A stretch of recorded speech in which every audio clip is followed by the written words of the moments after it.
to the madhouse, Batman!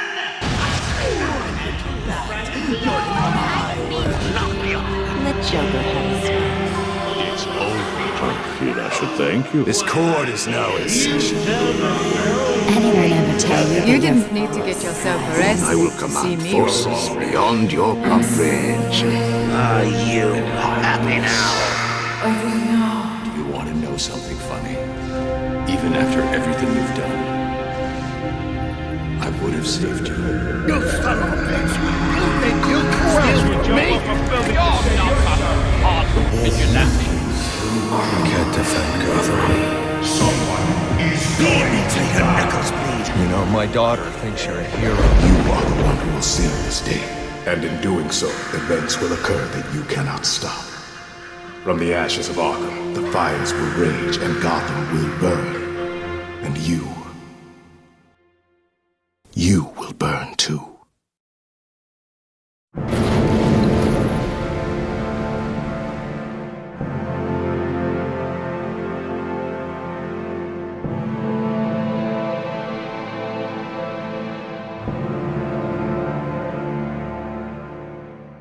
What's good, Knights? Welcome back to another video, and after almost a year ago since I posted my Batman Arkham Asylum retrospective and we've made our journey along all of these great games, we finally reached the end with Batman Arkham Knight. And it is a bit bittersweet, but since it's the end, we are going to go all out. We are going to go through every point in this story, giving my insight and thoughts about what I feel, and this has the opportunity of being a really long video. So grab your snacks, get your popcorn, and let's go. After Arkham City released in 2011, Rocksteady got to work immediately on Batman Arkham Knight, and fans would have to wait 4 years to find out what happened after the Joker's death. But ultimately, Rocksteady decided that this would be their last Arkham game, as they've pulled out all the stops that they can. They went the biggest that they could go and finally let us traverse around the city of Gotham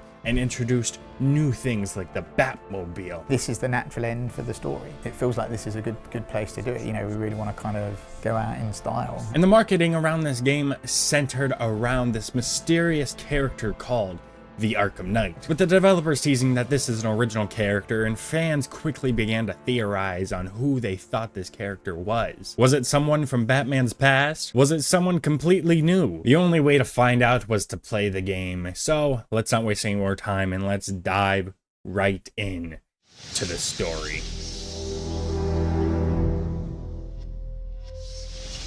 The game starts with Frank Sinatra's Under My Skin playing as the Joker is being cremated and the player gets to finish the job themselves. This is how it happened. This is how the Batman died. Gordon explains how crime has fallen since the Joker's death as we take control of someone named Officer Owens visiting Polly's diner. Everything seems fine until a disgruntled citizen informs you of a person smoking in the diner. Hey, I'm sorry to interrupt your dinner, Officer Owens. But there's a guy smoking over there in the corner booth. When confronting them, we're met with a demon-like figure as the surrounding environment withers away. Everyone inside the diner has morphed into these demons, violently attacking each other as Officer Owens becomes overwhelmed and taken out by these figures, as it's revealed that Scarecrow is the one behind this attack. This demonstration used just 5 ounces of my latest toxin. Tomorrow, this will seem like child's play. Gotham, this is your only warning. Everyone panics and evacuates the city, leaving only GCPD officers outmatched against Gotham's most notorious supervillains. Fortunately, Gotham City has one last hope. Tonight, Gotham's relying on one man to save us all.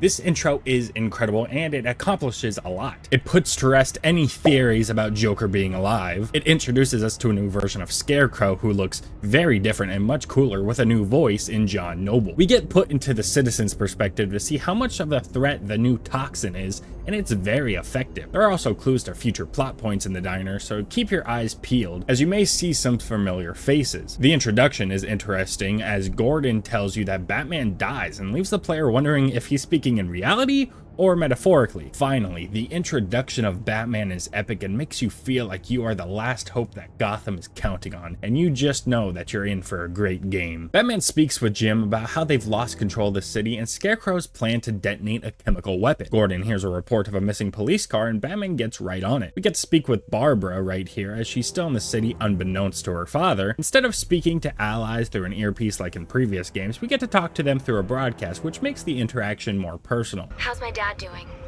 He's holding up. Somehow he always does. Batman rescues the missing officer from multiple street thugs and is almost run down by a military vehicle until he grapples onto a building and realizes he's going to need to even the odds.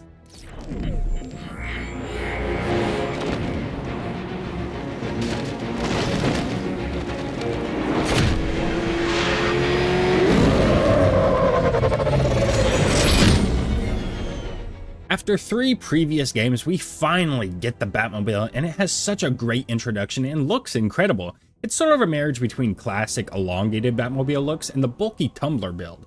I'll go over the gameplay aspects later, but this, as of right now, is awesome. Batman chases down the vehicle and interrogates the soldier inside. The soldier tries to inject Batman with fear toxin, but he counters, leaving the soldier no choice but to tell Batman about a safe house Scarecrow has in Chinatown. If you're lying, I'll break the other one.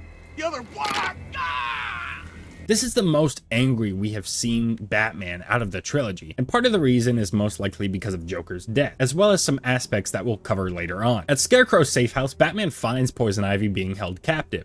The soldiers try to leave with Ivy, but they fail as she's immune to Scarecrow's toxin. She explains to Batman that Scarecrow gathered all of his foes to team up and take him down, but when she wasn't interested, Scarecrow had her locked up. Scarecrow said he had a plan. That together we could take you out, and Gotham would be ours. Over my dead body. I believe that was the idea. Batman tries to take Ivy to GCPD, but Scarecrow sends soldiers to recapture her.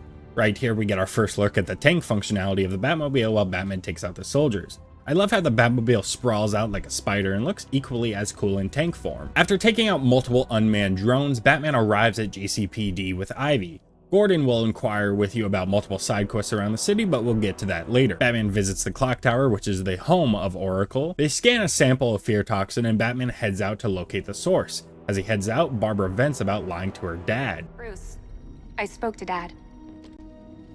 I hate lying to him. He'd kill me if he knew I was still in the city. He still blames himself for this. We'll stop Scarecrow. Batman goes to activate an antenna, but while doing so, Robin reaches out to him wanting to help out on the field. But Batman insists that he needs to continue working on a mystery project. What you're working on is more important, Tim. Can wait one night. Let me help. I've got this under control. Okay. Listen, try checking in once in a while. We're partners, remember? He just wants to help, you know. This isn't the first case of Batman being so cold to his sidekicks, and it definitely won't be the last. I should also point out that this game has insinuated a romantic relationship between Robin and Barbara, so just keep that in mind. Batman goes to activate a microwave tower, but multiple armed enemies are preventing him from reaching it. He realizes he'll need more flexibility and informs Lucius Fox to send him a new batsuit. The new suit provides more armor and allows him to move quicker, meaning he can take out multiple enemies in seconds. Of course, we get a classic suit up montage, and this is by far my favorite default suit.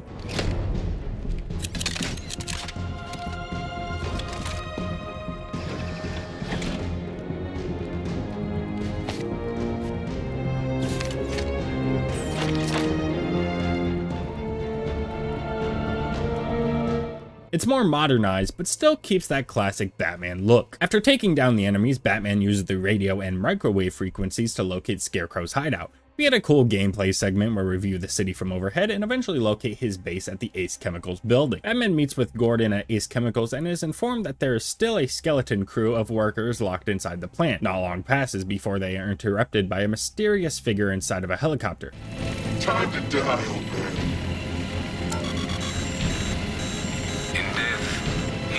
nothing left to fear. Keep him away from Ace Chemicals. Your vengeance will come. This person seems to be working with Scarecrow and wants Batman dead for an unknown reason. But Scarecrow wants to humiliate Batman before killing him. I love how Batman walks right in front of the chopper as everyone else seeks cover. It's so badass. The person inside the helicopter blows up the bridge to prevent anyone from getting in, but this of course doesn't stop Batman. He asks Oracle to find the identity of this person, but there is nothing on record except for a code name. They discovered a hidden training facility housing soldiers bearing the same insignia. There's nothing but speculation on their commander, though. The only thing sources agree on is his name. The Arkham Knight. The Arkham Knight? He said it! He said it! Batman seeks out the 5 hostages, and while saving one of them, we come face to face with the Arkham Knight. He knows a lot about Batman and seems to have a personal vendetta. If he even looks like he's planning to leave that room, open fire. Oh, and avoid the bat symbol. It's a little trick. It's where his armor's the strongest. Please! You say something? Leave him out of this. Always defending the weak and the helpless. That's what I like about you. Predictable. The Knight believes he has Batman captured, but flees once Batman uses the Batmobile to take out the remaining enemies. I think the introduction of this character is done very well. It's clearly very personal against Batman, and not much is yet known about him. We know that he's very dangerous due to his knowledge of Batman's tactics, and this is the first time in the series that an enemy is aware of his tricks. His design is also very cool as he looks like a more militarized version of Batman. We find 3 out of the 5 hostages are dead, but are able to save the last one. We find out that Scarecrow is building a bomb inside of Ace Chemicals that will detonate soon. When trying to free the hostage, we encounter a drone piloted by the Arkham Knight for a mini boss fight. After destroying the drone, Batman releases the hostages to Gordon and proceeds to head back inside to find Scarecrow. Batman uses the Batmobile to break inside the building to find Scarecrow's lab. When confronting him, he seemingly surrenders until Batman tries to interrogate him. Let me go, or she dies. What are you talking about? Barbara Gordon. Have you found him? Get out of there, now! Relax. No one knows I'm here. My lord, we're only about an hour in and things are constantly getting worse for Batman. But this does reinforce the fact that this is a new and more dangerous version of Scarecrow. Scarecrow escapes, locking Batman inside the lab. Batman realizes he can't stop the blast but can greatly reduce it. Alfred begs him to get out of there as Bruce will die in the blast, but Batman is seemingly okay and ready to sacrifice himself. I'm not trying to stop it, but I can reduce the blast radius. And what will happen to you? That doesn't matter. Find her, Alfred. The music in this scene is incredible and makes it feel like an actual goodbye, but we're only an hour in, making the player unsure of what's going to happen next. It's what you taught me. Do the right thing. That's all that matters. Master Bruce, I implore you, you must get out of there. If this is about Miss Gordon, you cannot blame yourself for what's happened. Save yourself before it's too late. Goodbye, Alfred. As Batman uses neutralizing agents to reduce the blast, the toxin affects him more and more. As Batman takes out the 4th agent, he's greeted by an interesting hallucination. Miss me? Come on now, you didn't think we were gonna get an Arkham game without the Joker. Once again, he's voiced by Mark Hamill, and he's implemented in a way that I find quite interesting. We transition to playing as Commissioner Gordon, arriving at Panessa Studios before the present events. We're there to meet Batman, who has set up base at the movie studios, but before Batman arrives, we get a look around to find multiple people locked in cells. One of them, Henry Adams, looks normal, while the other 3, Johnny Charisma, Christina Bell, and Albert King, both look and act like the Joker. After talking to each person, Batman finally arrives. Batman. I'm glad you came, Jim. You need to see this. You'll notice that this game has a few jump scares sprinkled throughout, and it's not something traditional to the series, but I'm glad they added them. It makes perfect sense for the world of Batman, especially since Scarecrow is the antagonist, and they get to play into the player's fears as well. Batman reveals that when Joker sent his blood to random hospitals in Arkham City, they missed a few, and that 5 patients were infected. 3 of them have already turned, while Henry hasn't shown any symptoms yet, so Batman has had Robin working to find a cure. Gordon points out that Batman suggested 5, while there are only 4 patients, to which Batman replies, He'll be here soon. This suggests that even though Batman is cured of the Titan poisoning, he is still infected with the Joker's blood. So this infection paired with the toxin has caused Joker to manifest around the world of Bruce. This could be the reason that Batman is so willing to sacrifice himself in Ace Chemicals, because he knows if he transforms, he'll be unstoppable. Batman finally wakes up with Joker towering over him as Ace Chemicals is about to explode. Can you hear me, Bruce? Oh, don't act all surprised, Bats. You knew this was going to happen sooner or later.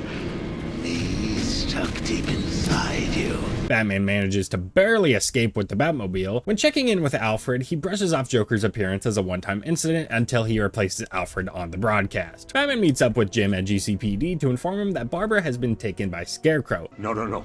I spoke to her. She said she got out. She left hours ago. Stay calm. We'll get her back. The two go to the clock tower, but before Jim arrives, Batman has a hallucination replaying the events of the Killing Joke storyline.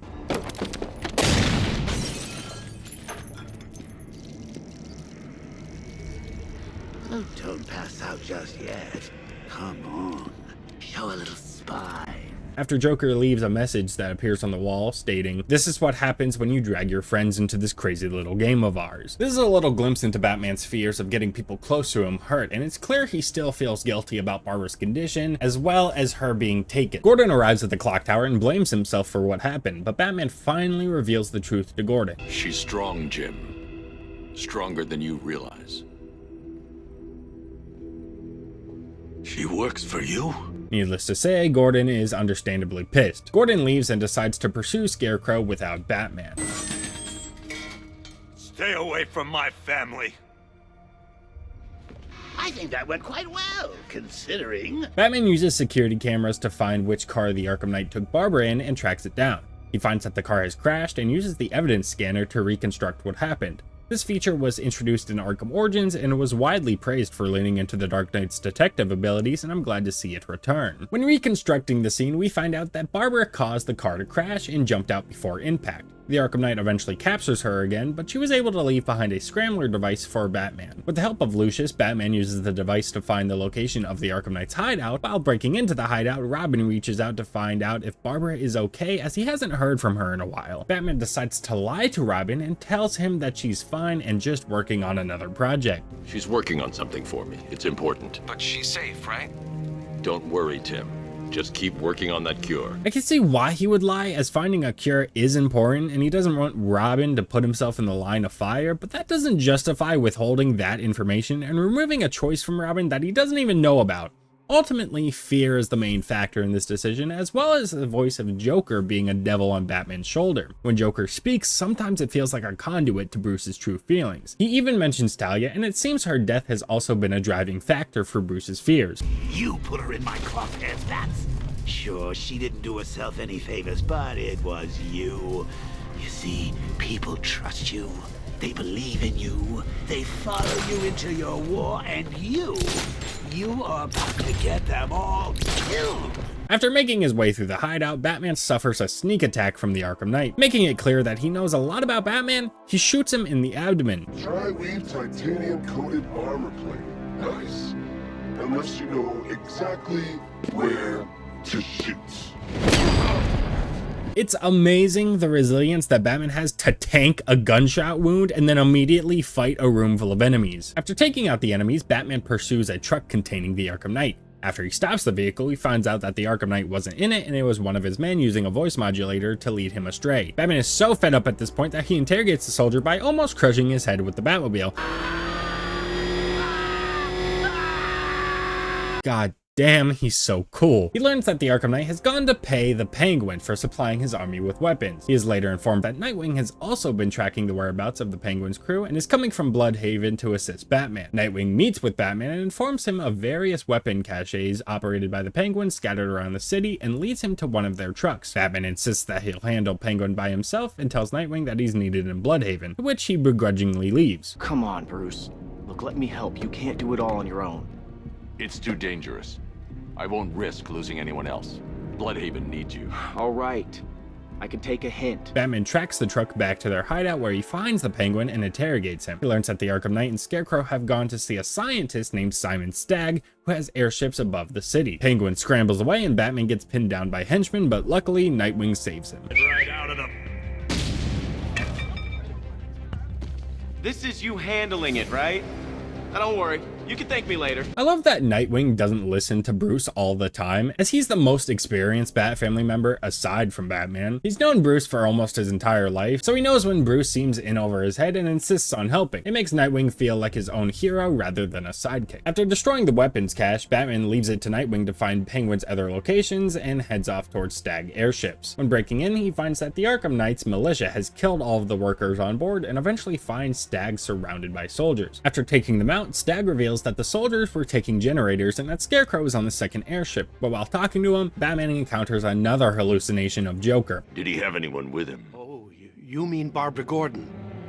I think we both know she's probably dead, don't we, Bats? Suddenly, Stag is gone and everyone that you just defeated rises from the ground and turns into Joker. When taking them out, Batman gets overwhelmed and pinned down by the many Jokers until he finally snaps out of it, only to realize that Stag has yet again been taken. It's clear that as time goes on, the Joker is getting more control over Batman, but he's able to fight him off for now in a mental and physical sense. It also has to be especially infuriating that these hallucinations come at the most inconvenient times. If I was Batman, I would want to beat the fuck out of Joker too. When traveling through the second airship, we discover multiple victims that were used as human experiments for Stag. The revised formula works perfectly. It passes through clothing and is readily absorbed through the skin and eyes. Gas masks are useless. The results are horrifying. Stag partnered with Scarecrow to craft his newest toxin, as well as a device named Cloudburst. When Stag realized that Scarecrow had no intentions of monetizing the toxin in any way, he tried to cut off ties. But Scarecrow retaliated and decided to steal the Cloudburst from him. When finding Stag locked in a cage, Batman tries to find out what exactly the Cloudburst is, but Stag is dosed with toxin. I should leave you to your nightmare. Batman eventually finds Scarecrow, but once again is inconvenienced by Joker as we hallucinate two different Scarecrows working on computers, leaving us to choose the right one. Regardless of what you pick, it will always be wrong as Crane delivers another dose of toxin to Batman. Batman is left on the floor choking on the toxin as Scarecrow monologues, but Batman eventually goes full Joker mode. No more Batman. Maybe it's already happened. Look at me! I'm amazing! And this body! I can't believe how strong it is! He starts beating down soldiers with much more force and brutality as they plead for him to stop. Batman also beats down Scarecrow, but when standing over him, a gun mysteriously appears in his hand as Joker talks him into taking the shot.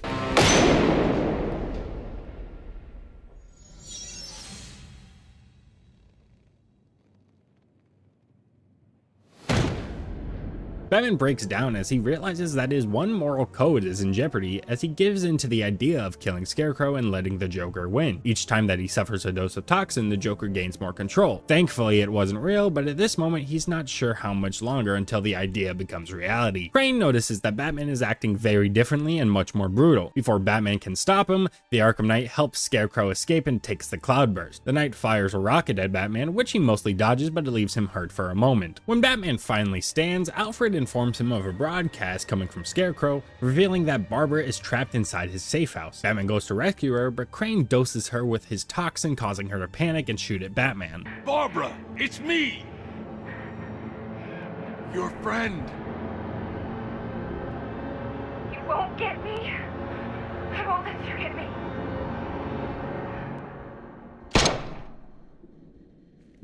You will bring death to all who follow you.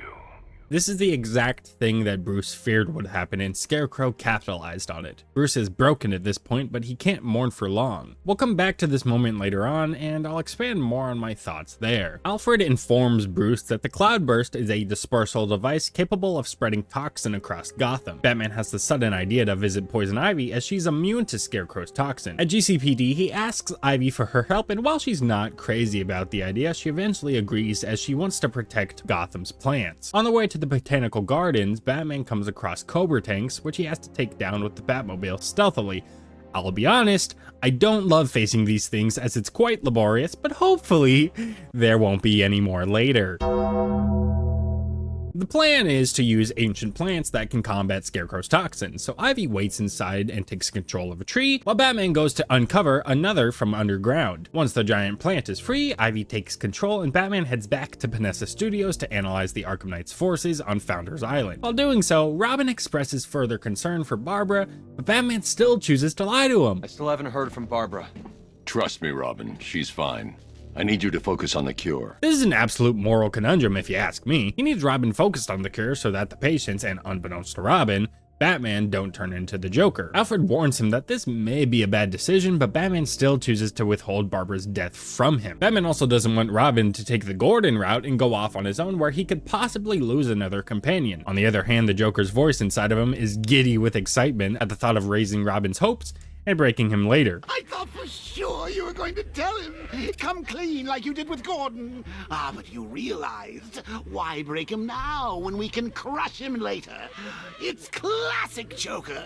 It's very interesting to question if this is the right call or not, so I'd love to hear your thoughts down below. Batman travels to Founders Island to take out the Arkham Knight's defense grid so that the Batwing can search for the Cloudburst device. While doing so, we run into more Cobra tanks, god damn it. After finally taking them out, Batman is about to destroy a missile launcher when suddenly the Arkham Knight invades his position. Batman briefly hides until getting his hands on the Knight.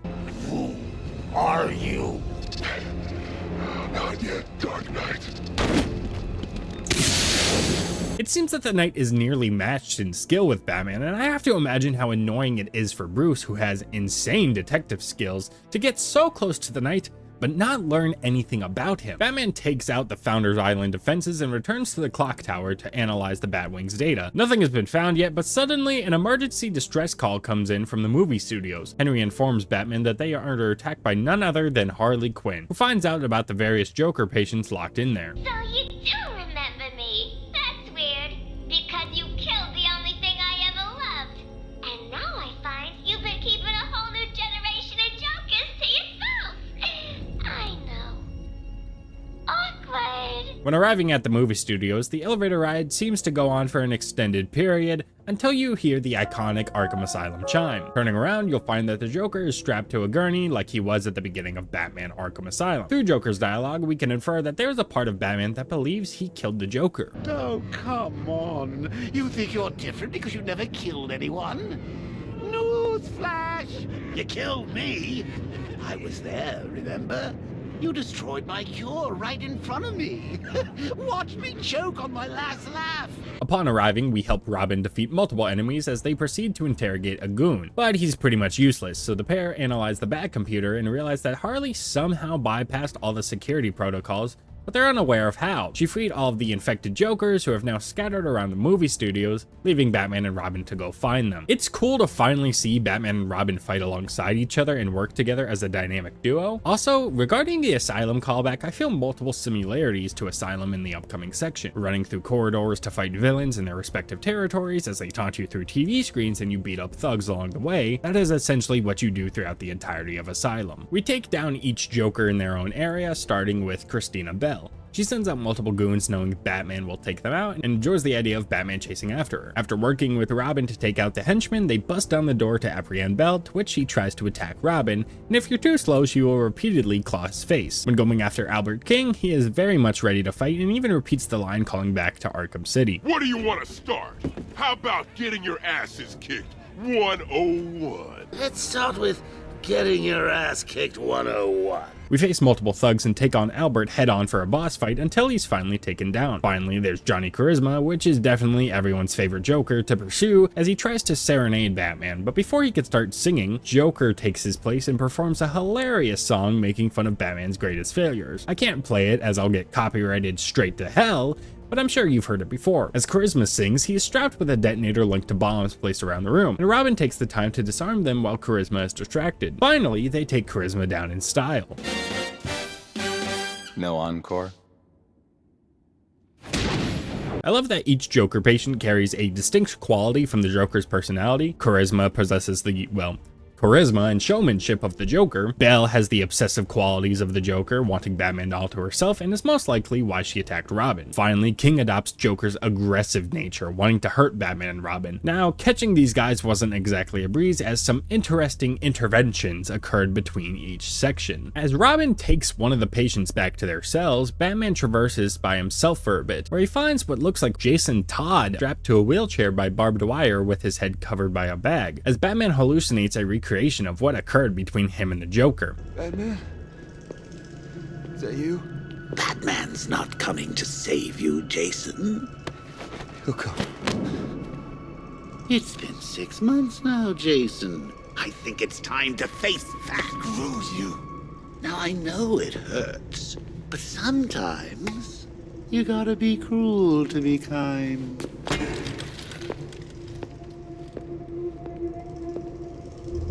For those who aren't familiar with the character of Jason Todd, he's the one who took up the mantle of Robin after Dick Grayson became Nightwing. He was an orphan and a rebellious teen that Bruce took under his wing after he saw how skilled he was. Very long story short, after taking up the mantle of Robin, events occurred that caused him to pursue Joker by himself against Batman's demand. Joker ended up getting the jump on him, and Jason was captured and held by the Joker for a long period, where he was endlessly tortured. We see that Joker squanders Jason's hopes that Batman will eventually find him, and even shows him photos of Batman alongside a new Robin, stating that Batman has forgotten about him. During the hallucination, there are various hints that Joker held Jason somewhere in Arkham Asylum, including the Chronicle of Arkham symbol and the teeth chatter that was frequently heard in the first game. This isn't the only hallucination that we encounter though, as later on we find Jason hanging on a hook, to which Joker drops him and proceeds to brand him with the letter J.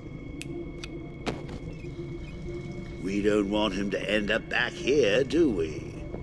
No, we don't, Daddy. I want to keep him forever. No, no, please, please, no, no!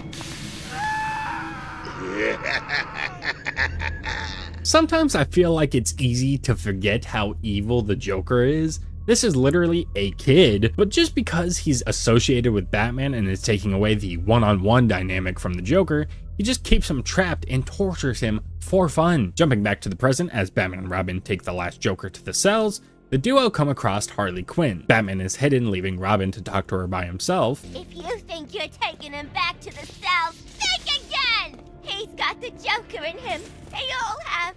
That means they're mine! I'm taking them! Now that would be highly irresponsible of me to allow that to happen. Once she's in position, Batman takes her down and defeats the surrounding enemies. Robin carries the last Joker patient as Batman proceeds to carry Harley to the cells. When arriving, they are surprised to see that the other Jokers have been killed in their cells, where it's revealed that Henry has fully turned into the Joker and killed them. You killed them, didn't you, Henry? Oh, Bats, you're so easy. Desperate to see the good in people. Especially when they're bad. Henry kills the remaining Joker patient as a way to purify the gene pool, stating that the strongest will always survive. The Joker voice inside Batman is torn about who to root for, as he's very impressed with Henry's antics. But all that changes when Henry tries to kill Batman. Joker, realizing that he and Batman are about to be put to rest, urges Batman to kill Henry. But this sudden desperation for survival by the Joker causes Batman's eyes to turn green. Henry sees this and realizes that Batman is becoming the Joker. Henry knows that the strongest always survive and further purifies the gene pool.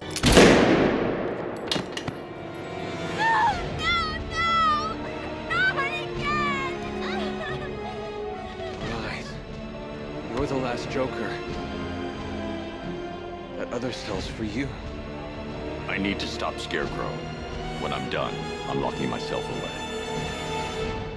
This scene is absolutely incredible. From the twist that Henry was never immune to the Joker virus, to the tension present throughout the entire scene, along with Joker's input, then Batman's first physical transformation towards becoming the Joker and others finally noticing it, not only physically transforming due to the Joker's need to survive, but it looks like he was close to actually giving in and killing Henry before he took himself out. This section intensified the plot and garnered so much intrigue for what was going to happen next. Robin tells Batman that he needs to lock himself away, and Bruce seemingly agrees. days. Robin locks Batman inside the cell and prepares to finish Batman's journey to take down Scarecrow. Alfred warns Robin that there are an alarming number of forces present, but Robin insists on handling it and heads off. We sit inside the cell with not much to do until suddenly Jason Todd appears on a chair in the middle of the room. Joker appears and frees Batman from the cells so that he could continue his story about Jason.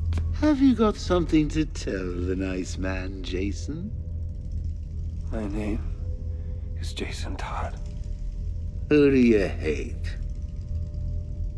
Batman. Excellent. Of course you do. Did you get that, Bats? Kid's not yours anymore. He's mine. Mine.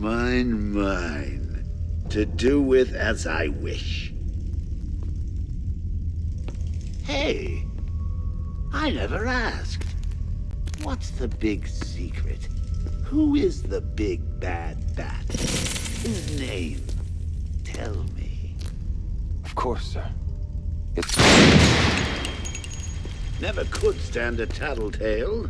That's why I like to work alone. No one to spoil the punchline. You should try it sometime.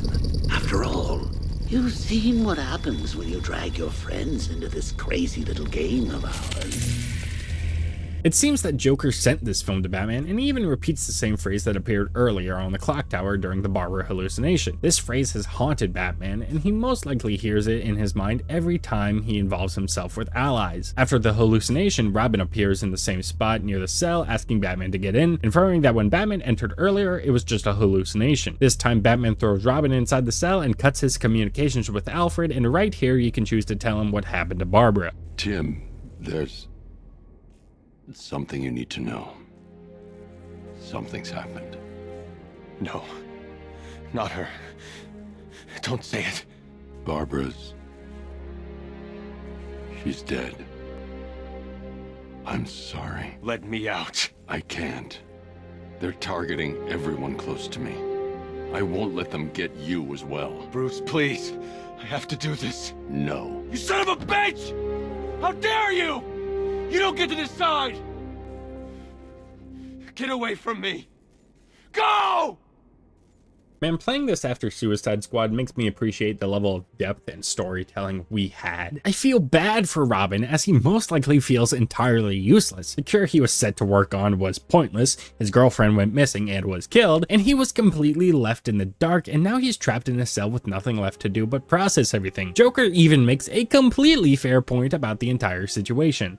If Henry wasn't immune to mad clown disease, then that means there is no cure after all. You had Featherhead slaving away when he could have been saving Barbara!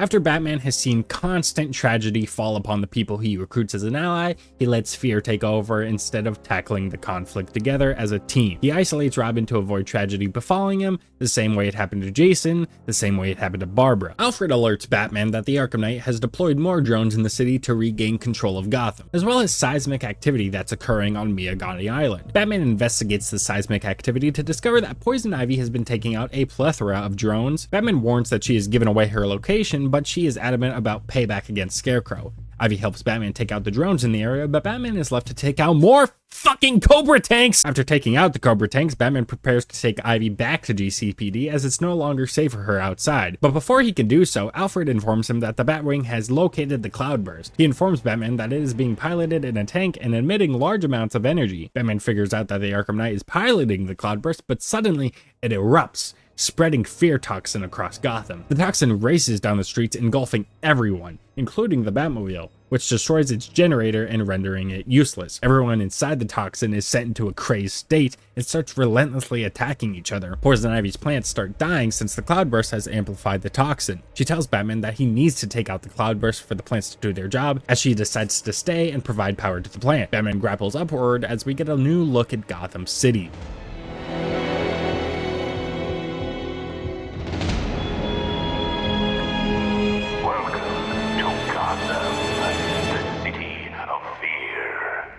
Having the entire city covered in toxin looks incredibly cool, and it forces you to stay in the skies and off the ground, and forces you to do the main story as all side missions are closed off. Batman needs information on how to defeat the Cloudburst tank, so he returns to Simon Stagg. After taking out a room full of militia, he finds Stagg hiding away and interrogates him. Tell me how to stop the Cloudburst, or so help me, I will hold you responsible for each and every person Scarecrow has killed. It's surrounded by a Nimbus field. It helps spread the toxin, amplify the effects. Any vehicle not using a Nimbus cell will be fried. Then you won't mind if I borrow one. No, of course not. By all means. Batman throws Stagg in a cage and takes a Nimbus cell for the Batmobile. The only problem is that the Batmobile is still underneath a sea of gas. Batman decides that he doesn't have a choice and leaps into the toxin below. Joker is thrilled about this as it means he gains more control, but Batman pushes through the gas as he tries to apply the Nimbus cell to the Batmobile. The gas becomes increasingly overbearing for Batman, and surrounding criminals even turn into the Joker, but eventually he gets the Batmobile functional again. Bruce, are you alright? Sir, are you there? Give me a moment, Alfred. I'll be fine.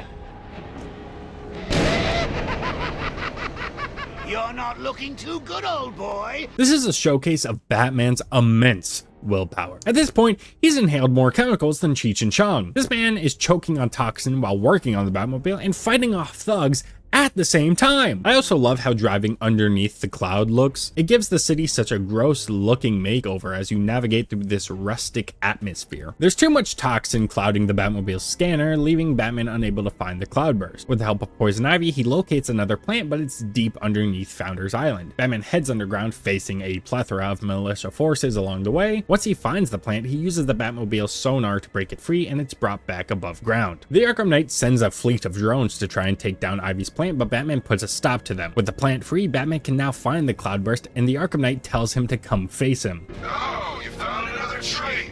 Well, I've still got the Cloudburst. You want to finish this? Come to Bleak Island. Then it'll be over. Aw, hell yeah. The Knight's been talking that shit all game long, and now it's finally time to face him one-on-one. Mano y mano. Face to face. Hand to hand. Hold on, I'm getting a phone call here. What? Not hand to hand? He's staying in the Cloudburst. What, is it just him? No? More Cobra tanks! Ladies and gentlemen, welcome to the worst boss fight in the Arkham series. I'm not gonna beat around the bush here. This fight fucking sucks. It consists of 6 Cobra tanks guarding the Arkham Knight, who is inside the Cloudburst, but before you can take on the Cloudburst, you have to eliminate all the Cobra tanks, and it's so fucking boring. It's tedious, repetitive, and so slow. You just sneak up on a tank, wait for the turret to lock on, shoot it, drive away, wait for the other drones to stop being aggroed, and repeat 5 more times. Then when you finally take out the Cobras, you can't just attack the Cloudburst straight after. No! Batman has to scan the Cloudburst to locate the coolant lines that he can destroy to help overheat the tank, to which Batman says, I should be able to rupture the shell from the 60 mil cannon, but one strike won't be enough and I can't stay near that gun. Attack and fall back is my only option. God damn it! So now you have to take out these coolant lines, but in between each one you have to drive away until the Cloudburst is done with its overcharge. Not to mention that each time you destroy a line, the overcharge becomes longer until it gets over a minute long. Then, when you finally destroy all of the coolant lines, that should be the end, right? No! All you have done is disable the main cannon, so now you can start firing at the Cloudburst to damage it, but you have to be careful as the tank fires a plethora of missiles at you, and it's so annoying, so unnecessarily convoluted, and brings down the pace of the game to a screeching halt. But after you finally disable the Cloudburst, Arkham Knight escapes from the tank, and Batman grabs a hold of him. He grapples onto a nearby roof where they narrowly escape the Cloudburst explosion, but the Arkham Knight gets on top of Batman until Batman reverses and starts beating him down.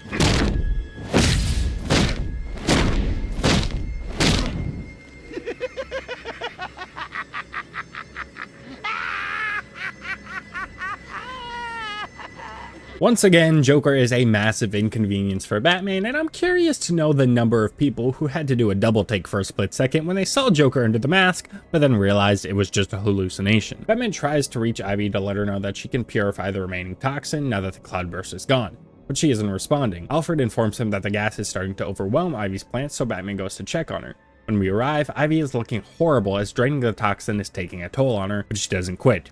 She uses every bit of energy she has to power her plants until she collapses.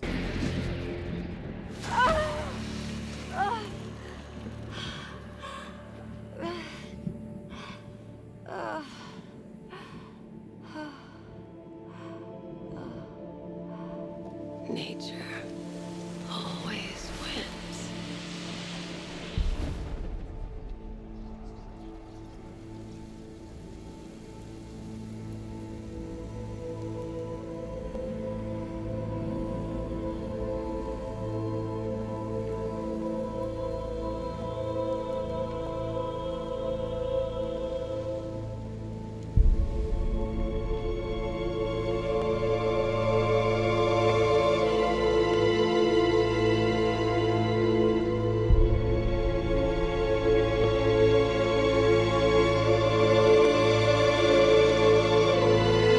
Finally, after Ivy's sacrifice, the plants clear up Scarecrow's toxin and return the city to normal. It's impressive how they managed to make me really care about Poison Ivy. During Arkham Asylum and City, she was just another villain for the player to take out. She would always stay in her little corner and didn't mess with anyone unless provoked. While her methods weren't exactly ideal, there was always room for her character to be more in depth, and I'm glad they took advantage of that in this game. She's not your traditional villain, she just wants to be left alone with her plants, and when Scarecrow offers her the chance to kill Batman, she doesn't even care enough to take it. She teams up with Batman only to protect her plants and revenge against Scarecrow. But even if the deed wasn't exactly for humanity, it was still a very noble thing to do. It also showcases one of the many reasons that Batman doesn't kill, as he hopes that there's a chance, no matter how small it may be, that a villain will eventually turn their life around or do something good for once. As a cool detail to celebrate Ivy's sacrifice, the entire map gets covered in pollen from Ivy's plants as it falls from the sky. Alfred informs Batman of an encrypted SWAT broadcast at GCPD. Batman investigates this as SWAT isn't present in the city, and doing so reveals a message from Gordon. I found Crane, and that bastard's going to die for what he did to my little girl. To prevent Gordon from getting himself killed, Batman tracks down his radio signal to the militia's HQ, where Gordon has already been caught. To reach Gordon, we have to use the Batmobile to descend further down the HQ. Batman is close to Gordon as he reaches a tunnel system, but is once again intercepted by the Arkham Knight, who is operating a giant mining drill. I did ask if it came in black, but then I thought, you just get all jealous. So what do you think?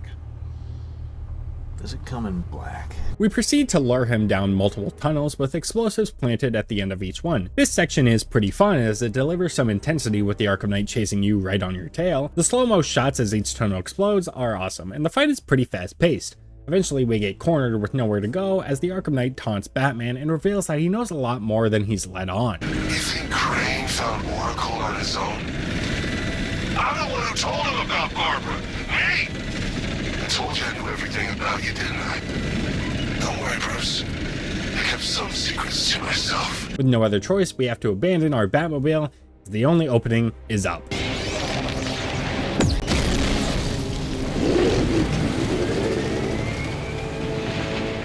Yeah, depending on who you ask, that is either the most heart-crushing scene in the game or the absolute best. After navigating through the vents, Batman finds Gordon trapped in a chair inside the Arkham Knight's HQ. Before he can free Gordon, the Arkham Knight once again interrupts as we finally learn the truth.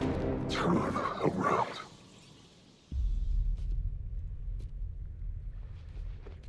Who are you? You really have no idea, do you, Bruce? Jason.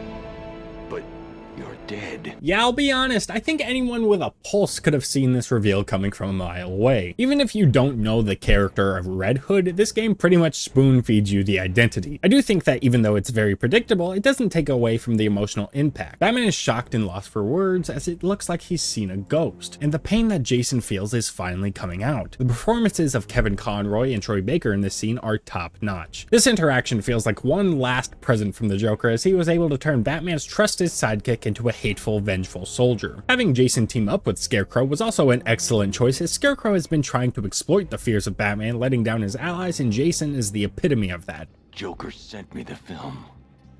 I saw him kill you. Don't you dare lie to me! How long did you wait before replacing me, huh? A month? A week? I trusted you! And you just left me to die! That's not what happened. Arguably, Batman's greatest failure is now staring at him in the face, but as Jason gets close, Batman counters and vanishes. Now, instead of the Arkham Knight's broken mask, Jason takes it off to unveil the iconic Red Hood helmet, as if Jason is shedding into his new form. Jason props himself up on the gargoyles, as we now have to sneak under him and deliver a surprise attack. I love the shift in Batman's goal here. Instead of trying to stop the Arkham Knight, he now just wants to save Jason. Each time that we sneak up on Jason, Batman doesn't want to hurt him and tries to get through to him, even calling him Robin. You're Robin, Jason. You're not what he made you. Stop! Stop talking to me! When sneaking up for the final time, Jason tackles Batman to the floor, and Batman almost starts beating on him, but once he sees the pain in Jason's eyes, he stops. You did this to me. I'm sorry. You left me to rot in that abandoned wing of Arkham for over a year! With him. It's not too late. We can fix this. Together. This whole time, Jason was led to believe that Batman didn't care about him anymore. It seems like in reality, Jason always wanted to be by Batman's side, but after the Joker spun the story making Jason feel expendable, he sought vengeance. It's not until Batman keeps trying to reach out to him and refuses to fight that Jason realizes that Bruce never stopped caring about him. Batman informs Alfred that he found Jason, to which Alfred is shocked, but when Batman turns around, Jason is gone, most likely to reflect on everything that has transpired and officially leave the Arkham Knight persona behind. Oh, guess that's the end of the Arkham Knight. He chose the name himself, you know. Bless him. Batman finally frees Gordon from his restraints, and the two travel upwards in the elevator, as we're told Scarecrow is on the roof of the building. During this elevator ride, the two exchange some heartfelt words to one another. Jim, I just want to say, working with Barbara, it was an honor. Don't. Even if you'd known what she was doing, you couldn't have stopped her. Stubborn like her old man. Brave. You know, you see a lot in this job, a lot of pain, a lot of suffering. But I'll never forget taking a witness statement from an 8-year-old boy who'd just seen his parents gunned down. You were kind, Jim. I was thinking, I may never get a chance to tell you this, to say sorry. You don't need to.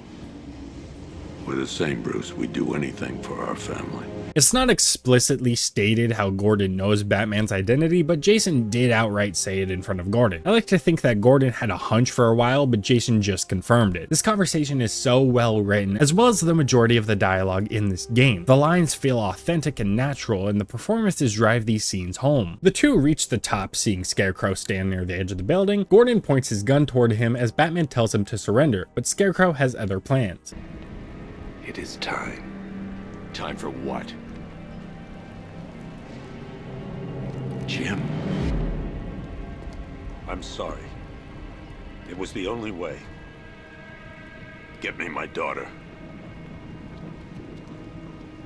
Dad! Barbara. Are you all right? Did he hurt you?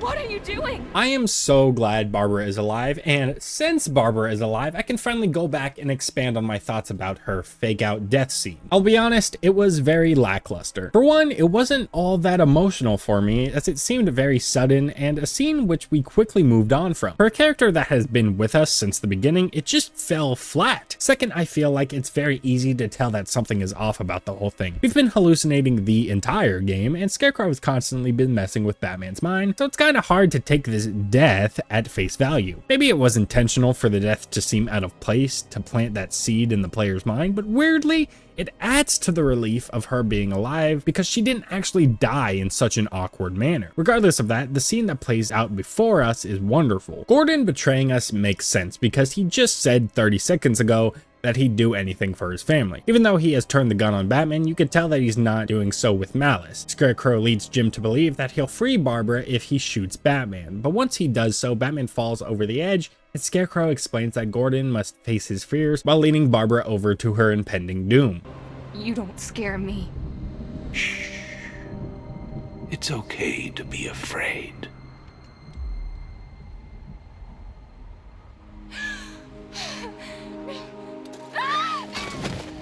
As Barbara is falling, Batman swoops in and catches her. Batman explains that Gordon knew what he was doing and shot at the strongest point in his armor. Unfortunately, Scarecrow escapes with Gordon captive and has an army of drones swarm Batman. We still don't have a Batmobile, but as we know, Batman is a man with a plan. Where's the Batmobile? Destroyed. What? Don't worry. Lucius made a spare.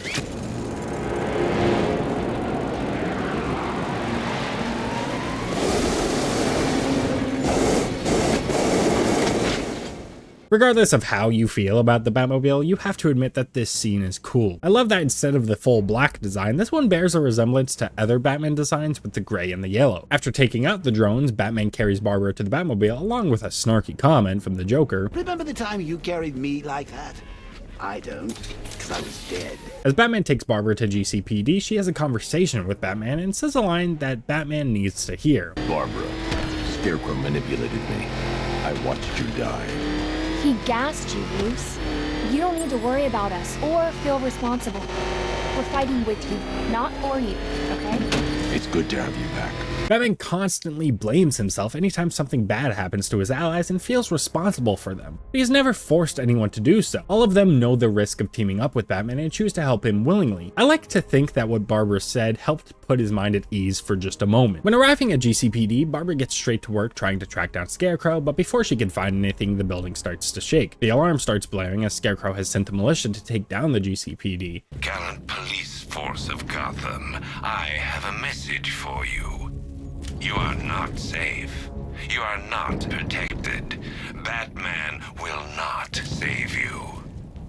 This is the beginning of the end for you, Dark Knight. Like hell it is. As you leave to go deal with the militia, the situation is filled with intensity as GCPD officers guard the doors with their firearms. The corridors are filled with the cheers of every inmate you've put away so far. When you reach the top floor of the building, we are greeted by the largest gathering of drones yet, as they rip the GCPD to shreds. The situation is feeling dire as they try to tear down the last beacon of hope that Gotham has. Batman eventually can get the Batmobile outside, but before taking on the army, Barbara explains that she has found a vulnerability in the drone systems and can aid Batman in his fight, and honestly, the build up to this encounter is pretty hype. Ready, Batman? Ready, Oracle. I'll be out there fighting alongside you. 5, 4, 3, 2, 1. let's finish this. I always have a lot of fun taking out these drones because it feels like such an impossible task. Persevering through the fight makes you feel like such a badass. There's nothing left, sir. Nothing. You played your part.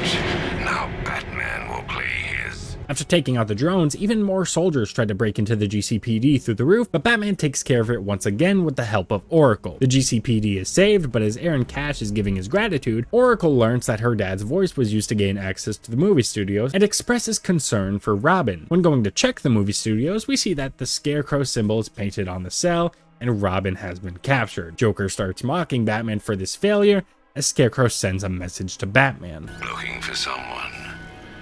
You should know by now that nowhere is safe. The Commissioner was so eager to betray you earlier, when his daughter's life depended on it. And now, I have your Robin, the caged bird. Fascinating that your fears would drive you to lock your closest ally in a prison cell. Now those same fears will make you do as I say. There's a storage depot in Kingston. Go there, alone. Prepare to take off that mask, or your friends will die. And ultimately, it was fear that led to Robin being captured. Batman played right into Scarecrow's hands, and because of this one mistake, he's at risk of losing his biggest secret. Barbara is understandably mad as both her partner and her father are now taken, and tells Batman that he needs to get them back. Although, Joker is not really fond of this idea. Hang on. What if Sackface kills you once he's had his fun? No, I changed my mind. We don't have to go. Caring for friends is overrated, especially yours. They can't be left alone for 5 minutes without being kidnapped. Batman reaches the storage depot where Scarecrow tells him to surrender his gadgets and enter the nearby truck. Batman does as he asks, and upon entering the truck, it proceeds to drive. But along the way, Alfred informs Batman that it appears someone is tracking his location. I'm detecting someone tracking your movement through the city. I knew he would. I think I may have missed something, sir. Who are you talking to? After Alfred cuts out, Scarecrow begins a monologue, but it's interrupted when a car suddenly crashes into the truck. Batman breaks free, and it's clear that he's in another hallucination, as we are suddenly back in Arkham City, in Crime Alley, the spot where Bruce's parents were murdered. After a while, their bodies appear on the floor, which you can approach and pay your respects to, but it appears that Joker's over Batman's grief. Such a happy couple. Shame about the kid, though. Poor little Brucey never quite got over it now, did he? Well, there's no point crying over spilt blood. It's time to move on, kiddo. Let go. Take a load off. Join your parents.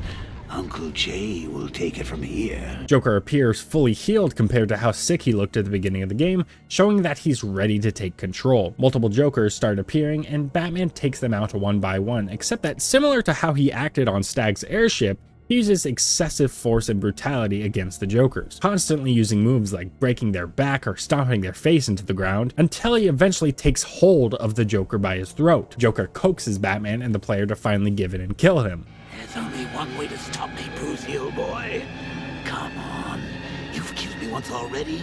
It gets easier every time. This scene is stressful as you're not sure if this is just a hallucination of the Joker or an actual person that Batman is just seeing as Joker. Regardless, the game won't continue unless you kill the Joker. Thankfully, it was just a hallucination and no one was actually there, but this now means that Joker's takeover is almost complete. Batman is fully capable of killing, and there's no telling if he's going to finally snap. No pun intended. No denying it this time. You've got the mind of a killer. And that mind is mine. It's over, Bruce. You crossed the blood-red line. And now Scarecrow's going to set me free.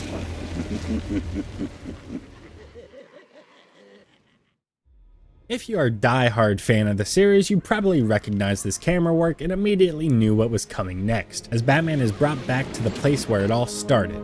Arkham Asylum. Scarecrow opens the truck and escorts Batman on a gurney through the abandoned asylum. This whole scene is pretty much a visual recreation of the Arkham Asylum opening, which gives a nice sense of nostalgia and makes it truly feel like we're at the end. Crane brings Batman to the Arkham Mansion, where he has Robin and Gordon captive, along with a camera broadcasting live to the world. He plans to humiliate Batman before he kills him to deprive hope of the citizens of Gotham, as they see that their hero is just a feeble man. Scarecrow instructs Gordon to take off Batman's mask, and Gordon retaliates at first, but Crane fires a warning shot at Robin. Batman tells Jim it's okay and that this is the end of their journey. With no other choice, Gordon obeys Scarecrow and unveils the Dark Knight.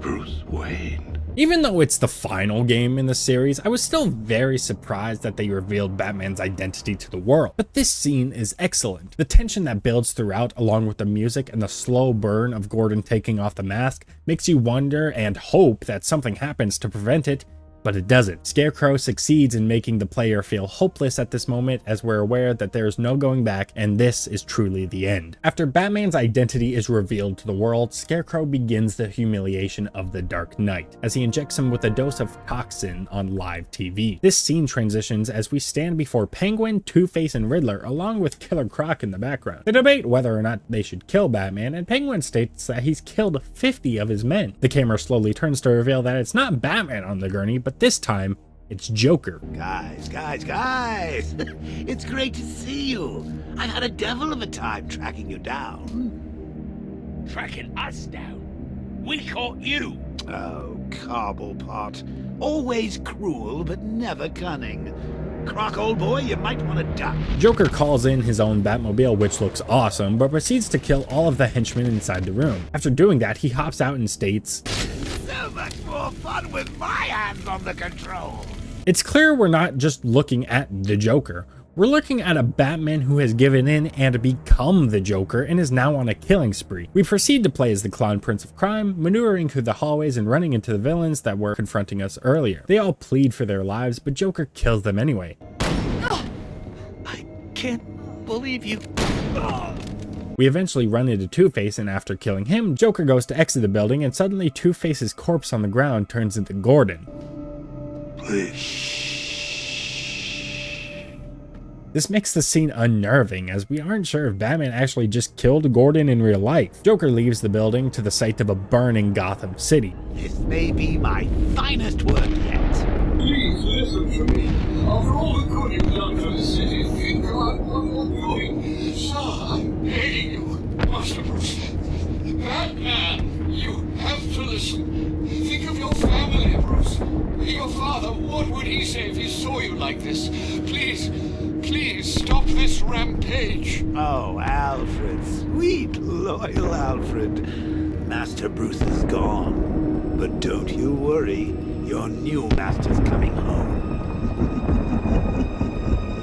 We then transition back to the asylum, but it appears that the Joker is still present as Scarecrow talks to him. As of this moment, Bruce's greatest fear is now a reality, as the Joker has fully taken over his mind. Although we see the Joker, everyone else sees Bruce Wayne acting like the Joker and laughing like a maniac. Do you not understand?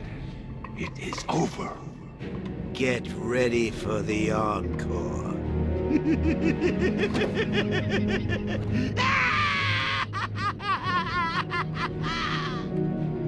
Why aren't you scared?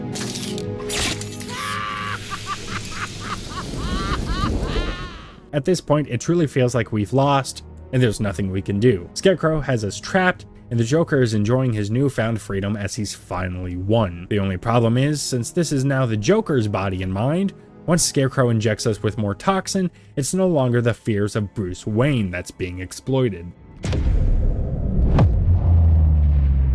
Bats? Is that you? Oh, Bats!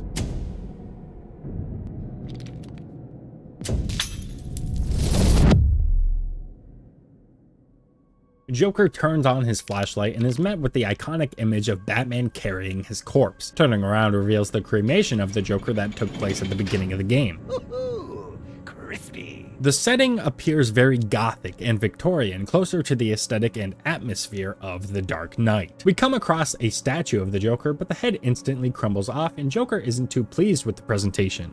This isn't my grave. Oh, no, it's too small. It's all overgrown. Where's the head? While exploring, we get jump scared by a Batman statue that can be shot down. Going even further, we come across a memorial service orchestrated by Harley Quinn for the Joker, but it looks like nobody cared enough to show up. Harley? You call this a wake? Where is everybody? Oh, forgot to send the invites, didn't you? We venture into another room where we can hear a news report from Vicky Vale covering the 1-year anniversary of the Joker's death. Except her colleague can't seem to remember who that is. So, Glenn, today marks the 1-year anniversary of the Joker's death. Any thoughts on the occasion? Sorry, who? The Joker, you remember? The question mark guy. He's dead? No, not him. Sorry, Vic, you gotta help me out. You know what? It doesn't matter. Let's forget about him and move on. Yes, let's forget about him and move on. Joker is obsessed with being the center of attention and a narcissistic psychopath who can't comprehend a world where he isn't the top story in Gotham. A world where he isn't the main priority of Batman. A world where he's forgotten. Oh, you think that's scary, Bats? When I get out of here, I'll write my name in blood on every street corner. I'll carve it on every corpse. No one's forgetting me! We enter a room filled with nothing but the void until we're surprised once again by a statue of Batman. You can destroy these statues, but as time goes on, more and more of them appear behind your back, staring you down no matter where you go. Nothing can stop the predator-like presence of the Dark Knight. The statues behave similarly to weeping angels, a creature from the TV series Doctor Who. Statues that hunt after you while you're not looking. What's interesting about the weeping angels is that once they catch their target, they proceed to send their user back in time.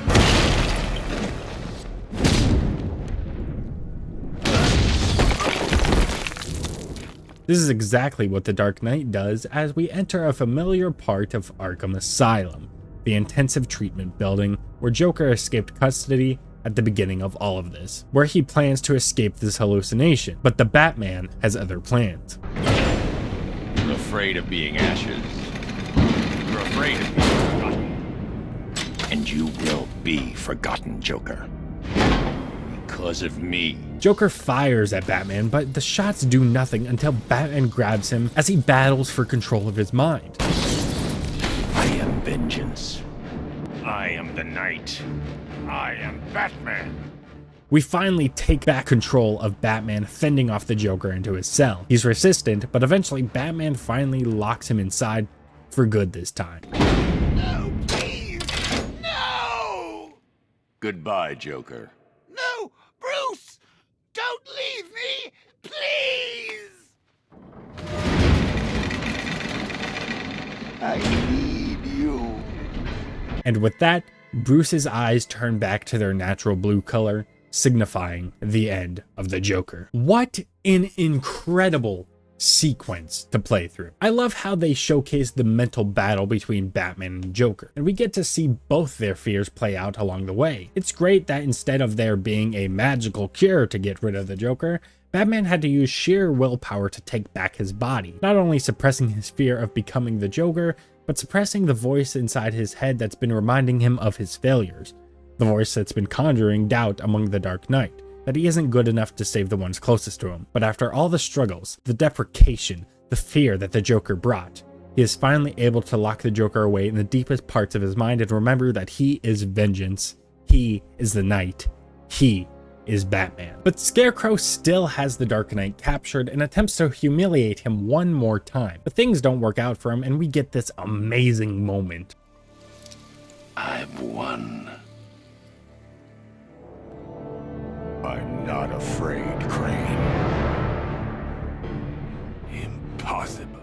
Scarecrow points a gun at Bruce's head to try and scare him, but Bruce is unfazed, and before Crane can fire, Batman is freed from his restraints with the help of none other than Jason Todd, who is now donning the iconic Red Hood logo. With Bruce free, we finally get our hands on Scarecrow and deliver some good old-fashioned vengeance.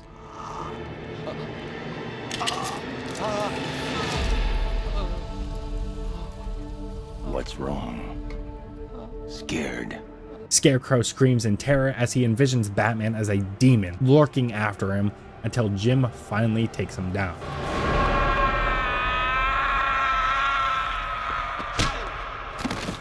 Batman says goodbye to Jim as he picks up his mask and leaves the asylum.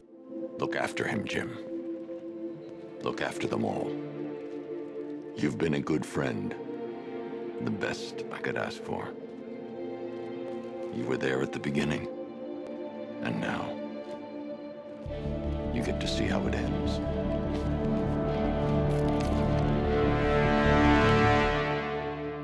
We cut to Batman arriving at the GCPD to deliver Crane, who is still frightened and looks to stay that way for a while. And Cash shows some respect by sticking to calling Bruce Batman. With Scarecrow in custody and Batman's identity revealed, there's only one thing left for Bruce to do. Sir, it's over. The whole world knows. What now? Gotham still needs Batman. For one last night. And then?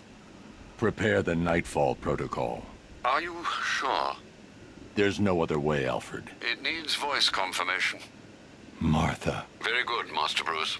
You can be sure your instructions will be followed. We'll go over the Knightfall Protocol near close to the end of the video as there's still stuff left to explore. But first, let's get into my overall thoughts of the story. Many people consider Arkham City the best story in the series, but personally, for me, Arkham Knight takes the cake. Arkham City is definitely more consistent, but I love the liberties that were taken in this game and the payoffs feel much more rewarding. This is the most depth we've seen from Batman in the whole series, and while he's cool in Asylum and City, he doesn't have much of an arc in those games. City is more so the start of that arc, beginning with Talia and Joker's death, and this game continues and evolves that story well. The way Joker is implemented in this game is amazing. He still proves to be a dangerous threat to Batman, even though it's only in his head, but he also provides a sinister comic relief during serious moments.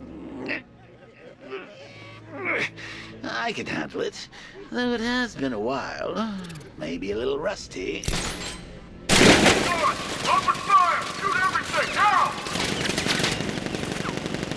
The dynamic between the two is fascinating, even though the dialogue is one-sided, as Batman never verbally acknowledges the Joker until the end of the game. He serves as insight into some of Bruce's thoughts during a scene, as well as being a devil on his shoulder, filling Bruce with doubt, which causes him to make rash decisions out of fear conjured by the Joker virus. Speaking of fear, I feel like Scarecrow was the best antagonist they could have chosen for this game. It's very meaningful for the villain to be a physical manifestation of the protagonist's internal struggles, and Scarecrow encapsulates that very well. How fitting that I will win, and Batman's life will be over. Not because of what I have done to your precious city, but because you are scared of what I will do to your friends, your family. They are your weakness, hiding just below the surface. Scarecrow's redesign is incredible as well, as he fits the tone of the game more so than his old design could. Scarecrow's old design and voice worked well for the asylum setting, where he acted more manic and more in line with the criminally insane. The way he's presented in this game works, as he's more cold and calculated. He's sinister, he's quiet, and has control of every scene he's in. His face no longer has a bag covering it, and we get to see his grotesque, disfigured form, which instills a slight discomfort in the player. He's leveled up from just injecting Batman with a needle and running away. Now he actually feels like a threat, exploiting Batman's fears and using his allies as leverage to control him. I know some people wish we had nightmare sequences similar to Asylum, but I feel like we didn't need it. I appreciate the fact that we get hallucinations that expand on Batman's feelings and further the plot of the game, rather than stealthily sneaking around a giant scarecrow. And while those sections are amazing and work well for Asylum, I don't think they could have fit here. Plus, the camera tricks that were pulled off with each hallucination are seamless and creative. Going back to Batman and his allies, I'm glad we finally get to see some Bat family action in the series. Not only to see them work together, but to listen and watch their interactions. As I said before, the dialogue is incredible and the conversations feel natural. I could listen to Batman converse with each member all day. You sure took your time back there. I was testing your self-control. Did I pass? You need practice. The allies are a big focus of this game, as they not only fall in line with Batman's fears, but once again, the Arkham Knight is a symbol of his fear of failing his allies. I love the fact that Jason Todd is the Arkham Knight. It ties in well with the Joker storyline and the overall theme of the game. The performance Troy Baker brings is impeccable, as you can sense hate through his tone from the entire game, but once the mask comes off, that tone turns to pain. And you can sense an underlying desire to just go back and be by Batman's side. I also appreciate this game for understanding Batman and making him a flawed character. He constantly makes decisions that you question if it's the right thing, but it's what makes him feel like a real person. Batman is not impervious to feeling afraid, and I love that the ending of this game wasn't a huge climactic battle, but instead a trip through Batman and Joker's mind. You don't need a big boss fight at the very end, when after seeing all the struggle, all the pain, and all of the fear dissolve, Batman simply just says, "I'm not afraid, Crane."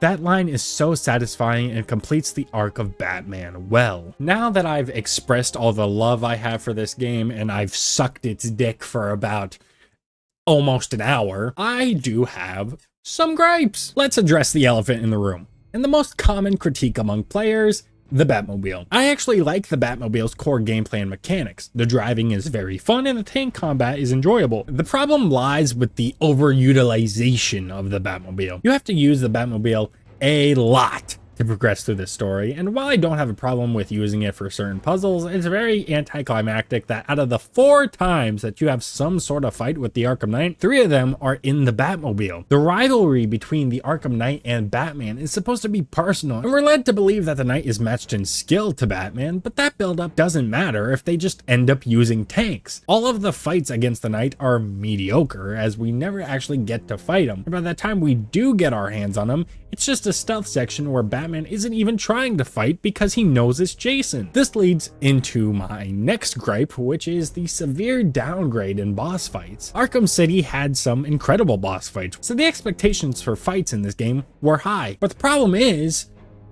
there aren't really any, and when there are, most of them are not great. The closest you ever get to a traditional boss fight is when you use the dual team mechanic to constantly beat on foes, But there aren't many moments like that. The majority of bosses see you using the Batmobile and don't offer much variety outside of constantly shooting your target, and in the case of the Cloudburst fight with the Cobra tanks, the pace is killed tremendously. There isn't a fight where you have to use all the resources available to you or display all of the knowledge you've gained throughout the game.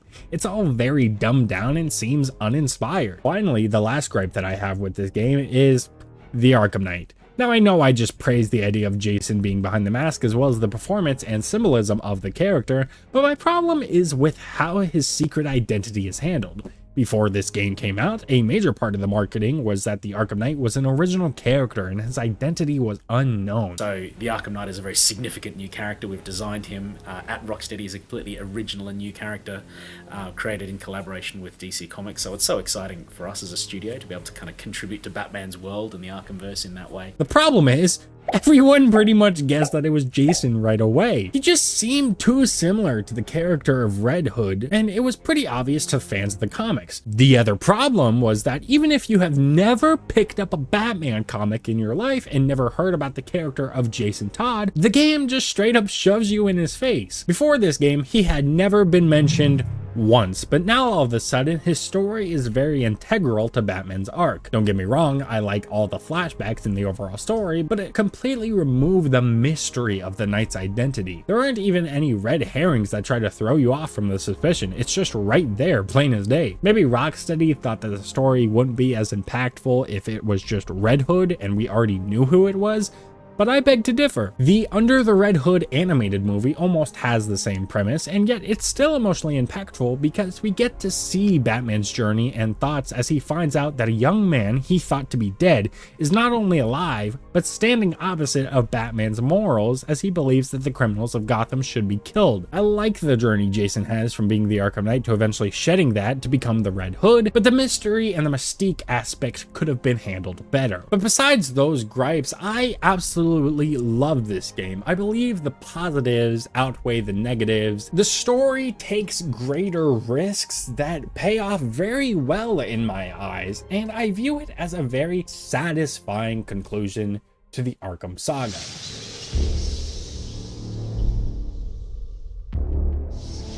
Before we get into the side missions, I want to talk a little bit about the gameplay aspects. The combat could not be any more perfect. It's as smooth as ever, and the range at which you can attack enemies is almost cartoony, but so satisfying. With a new game, that means you'll need new enemies, and this game offers a challenging set of thugs. Along with the basic brutes that you have to defeat with a beatdown, we also see a militarized brute who can be equipped with blades, shields, or shock gloves, and sometimes all three. They require 2 beatdowns to defeat and are some of the hardest enemies in the game as they test your reflexes and can be overbearing, especially if there's more than one. Another enemy type that has been added is the medic, who can prove to be annoying. What the hell did you do to me? Helped you, idiot. Anyone who touches you now gets 1,000 volts. The medic has 3 charges that it can use to revive a downed teammate. If you encounter the medic, you should take them out as soon as possible to prevent a fight from going on longer than anticipated. With new enemies, you'll need new takedowns, and fortunately, you can now use the surrounding environment to assist you. Whether you pick up a pipe on the ground and start beating criminals or hurl a box at someone's noggin, these impromptu weapons can provide you a quick escape and hit any enemy and pass through their defenses. You can also drop a hanging light onto an enemy, which makes you wonder if Batman just forgot that he doesn't fucking kill people. We focused heavily on the allies in the game, and along with these allies come a new dual team combat mechanic. When you engage in dual team combat, you fight normally as Batman, but can seamlessly switch between him and the other teammate. When you switch characters, your combo continues as normal as you fight alongside each other. All of Batman's allies are equipped with their own gadgets and can provide twice the versatility that we love these games for. While you fight as both characters, you build a meter on the side of the screen. Once it's filled, both fighters will perform an instant dual team takedown on one enemy, and it looks awesome. Stealth also gets a big upgrade with the addition of fear takedowns, which allows you to take down 3 enemies instantly in quick succession, and up to 5 with the proper upgrades. This allows stealth sections to be sped up a good amount if you can find the perfect opportunity, but you have to recharge this ability by performing a regular silent takedown. There's also a new mechanic to try and stop your detective vision, as an enemy can track your location if you keep it switched on, and this can make for some funny moments. This doesn't make any sense. It says he's right behind. We get some new gadgets like the upgraded disruptor, which can tamper with a plethora of enemy equipment. Before you even engage in a stealth encounter, you can spend some time planning out your attack from above while using this gadget to turn the surrounding supply crates and weapons against the criminals. This tool adds a whole new field of strategy and adds to the feel of being a silent predator. There's also a new voice synthesizer which can copy the voice of the criminal's commander and allows you to place them wherever you please. Whether you want them to stand by an exploding wall or check a tampered crate, this gadget can be paired with other tools to create fun and versatile takedowns. Open the gate! I don't get it. What's there to get? Just get the gate open! Tank combat is pretty straightforward as you mainly just shoot other drones, but it's pretty fun to dodge the oncoming fire. There are a few upgrades you can attain along the way, such as a missile launcher that can fire up to 10 targets, an EMP blast that temporarily disables the surrounding drones, and a hacking system that allows you to turn up to 4 hostile tanks into allies. These abilities add some fun variety to the tank combat and require you to be strategic if you want an easier fight. Aside from the combat and stealth portions of the gameplay, I would be remiss not to mention how beautiful this game looks. This game came out in 2015 and it still looks incredible. I don't know what magic Rocksteady performed in the studio to craft such a graphically advanced game like this, but it hasn't aged a day. The look of this game is also enhanced by the constant rain effects, as you can see drops fall on many surfaces like Batman's mask and cape. Gotham City is crafted wonderfully, and Rocksteady strikes again with a memorable play area that ensures after playing for a while, you won't even need the map. The city is separated by 3 islands, and each one gives off their own personality. Bleak Island is the most tame with smaller buildings, while the other 2 are filled with towering skyscrapers. Founders Island has a more futuristic vibe with glassy structures as the neon lights burn bright on the majority of the building. And Miagani Island has more gothic structures that resemble more of a comic version of Gotham. It's well optimized for the player to glide around in, and speaking of gliding around, thankfully they added upgrades for the player to acquire that speed up the gliding drastically, which is essential if you want to have fun exploring the city. Even though Gotham has been evacuated, the world never feels empty, as you can find many rioters in the streets who are vandalizing, looting, or maybe they're just enjoying a nice walk as you come up and ruin their day. The gameplay, the world, and the graphics are all top tier and add an unbelievable amount of variety and hours that you can lose yourself in. There's also a good chunk of DLC skins that you can install to personalize your Batman, but let's be honest, you're just going to choose the Batman Beyond 2039 skin, so stick with that.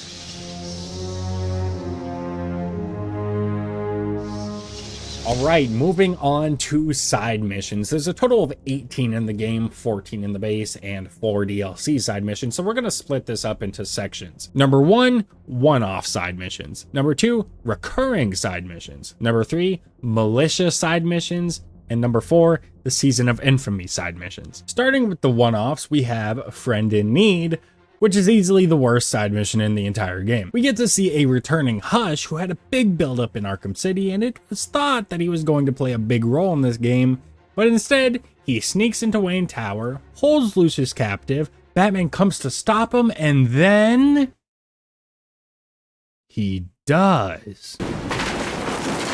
Literally takes 5 minutes to complete, and it's just a waste of the Hush character. The next one-off mission is Lamb to the Slaughter. This mission sees infamous reporter Jack Ryder, who managed to get himself kidnapped by Deacon Blackfire. We find Blackfire preparing to sacrifice Ryder in a cult-like ritual and have to step in and save the day. Again, not much in this mission, but at least you get to fight off enemies and apprehend Deacon. I'll still be here when you're dead and gone, Batman. Gotham will be mine. Spare me this sermon.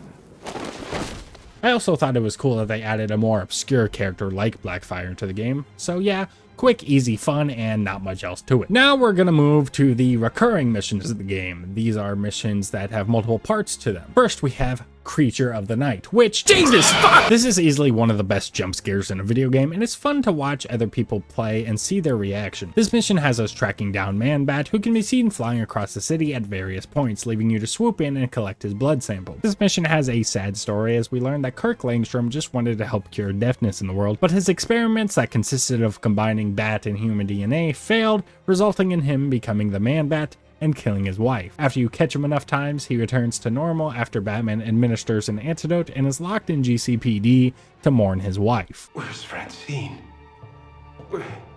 Where is she? She's dead, Kirk.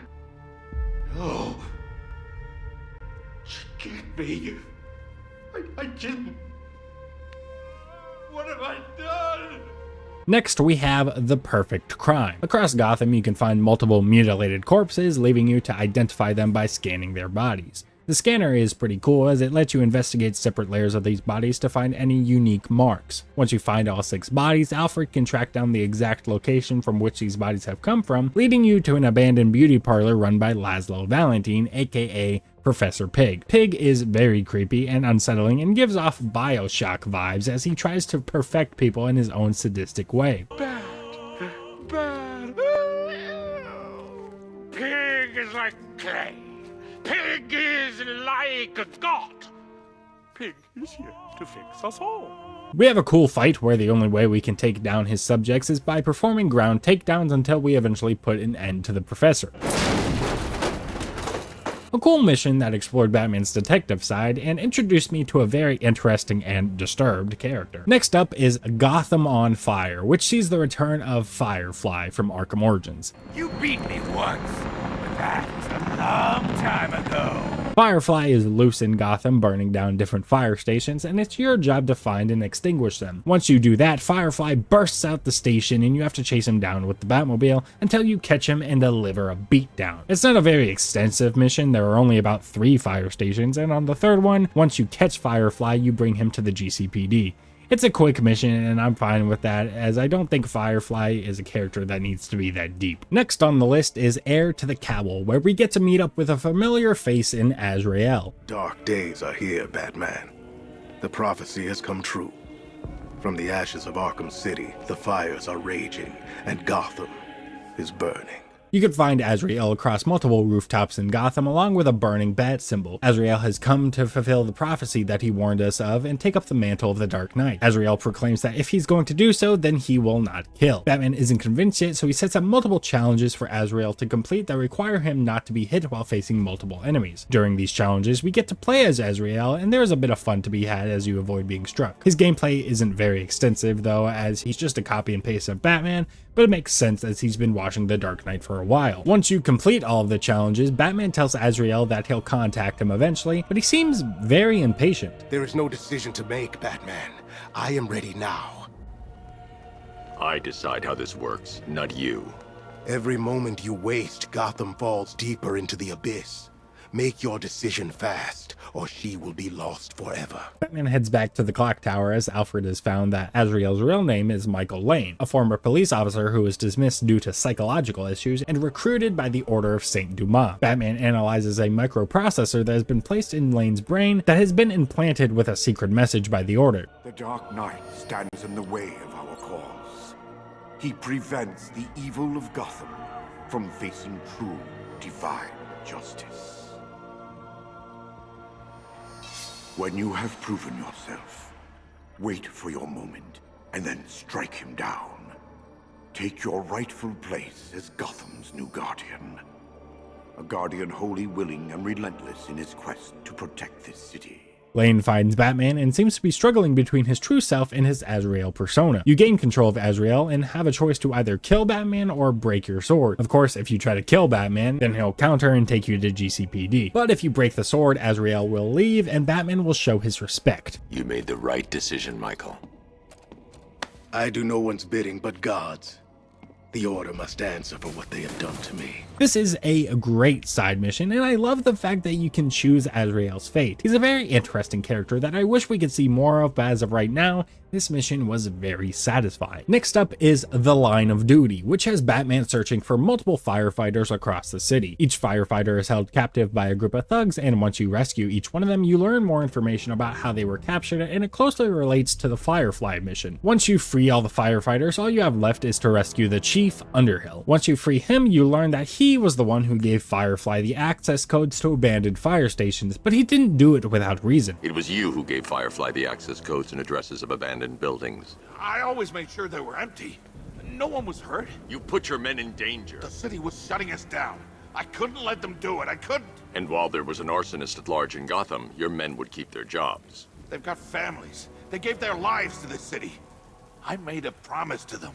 I couldn't break it. The Chief's men have praised him for being a good man, and Batman even empathizes with him, but he still has to take him to GCPD. It's a very interesting story to follow along, and not one that I expected in this game. My only problem is that even though Batman empathizes with the Chief, he throws him in the same cell as Gotham's most notorious supervillains. What the fuck? What a really smart move there, detective. Up next is Two-Faced Bandit. I'll be honest, there's not much to this one. You just have to take out multiple groups of Two-Face's crew to stop them from robbing banks in Gotham, and during the final bank robbery, you get to take out Two-Face and send him to GCPD. I'd say that the most interesting thing in this mission is the dialogue that Two-Face delivers, as it gives insight into the past relationship between himself, Batman, and Gordon. Remember when I told Gordon we should arrest you? Said we shouldn't work with vigilantes. You promised me we'd crush crime in Gotham within the year. Was I ever part of the plan? Or was I just a distraction? A pretty boy lawyer the mob can focus all that hate on. Well, you tore them apart. Next up is Gunrunner, which has you team up with Nightwing to find and destroy various weapon caches owned by the Penguin, similar to how they did in the main story. I'll say the interactions that you have with Nightwing in between each cache are cool and provide a small bit of world building. Every time I was done with a hideout, I always looked forward to chatting with Nightwing and seeing how he was feeling. You know, when all this is over, I should swing by the manor, say hi to Alfred. He made living with you bearable. Just. I haven't seen Robin around tonight. You know, I still think of him as the new guy. Couldn't have been easy for him, you know, coming in after what happened, but kid's got a lot of heart.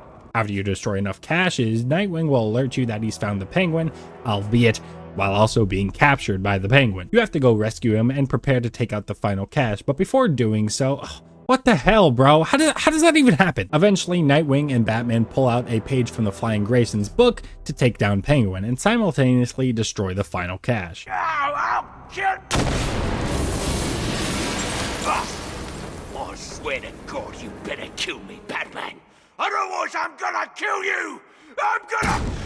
Before taking Oswald to GCPD, we get this bittersweet interaction between Bruce and Dick.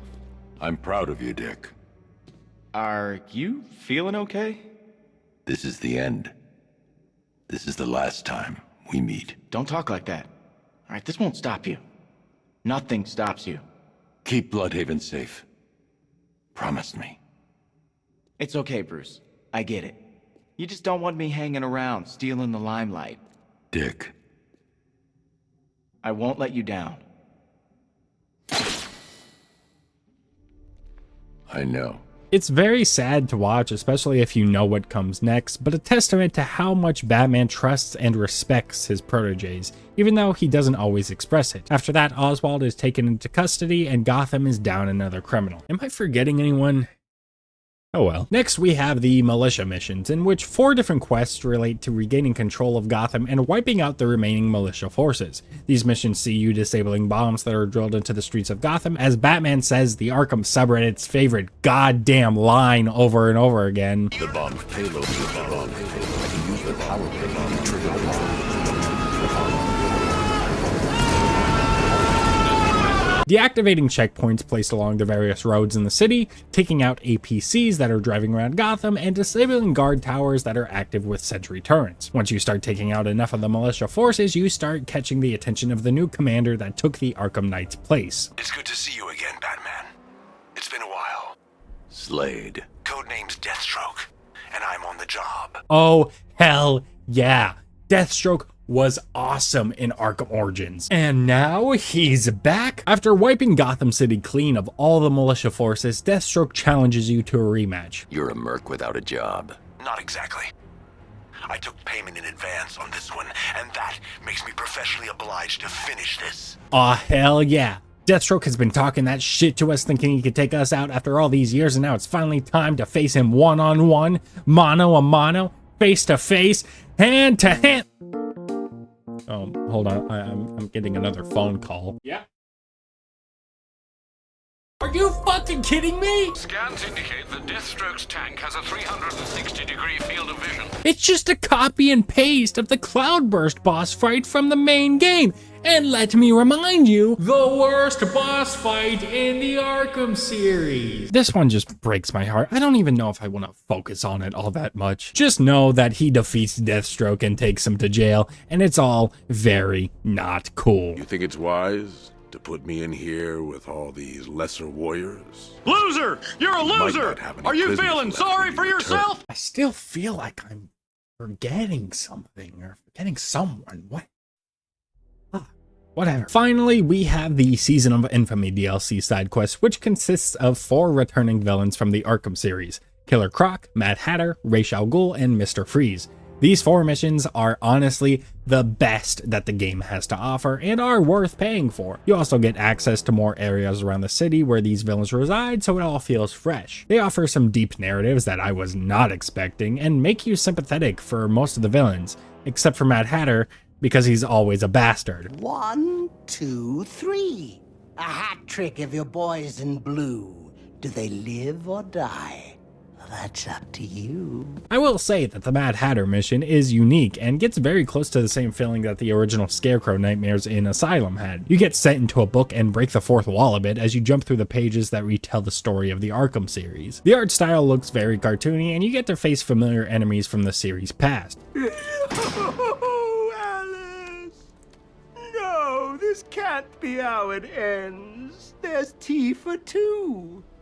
We can still be friends. The Killer Croc mission had me strangely feeling bad for Croc. You team up with Nightwing to investigate a fallen prison blimp and learn that Croc was responsible. Croc's design is drastically different and even scarier compared to Asylum, but along the way you learn that the reason Croc looks and acts this way is because the warden of the ship wrongfully experimented on Croc and caused him to mutate. You made it worse.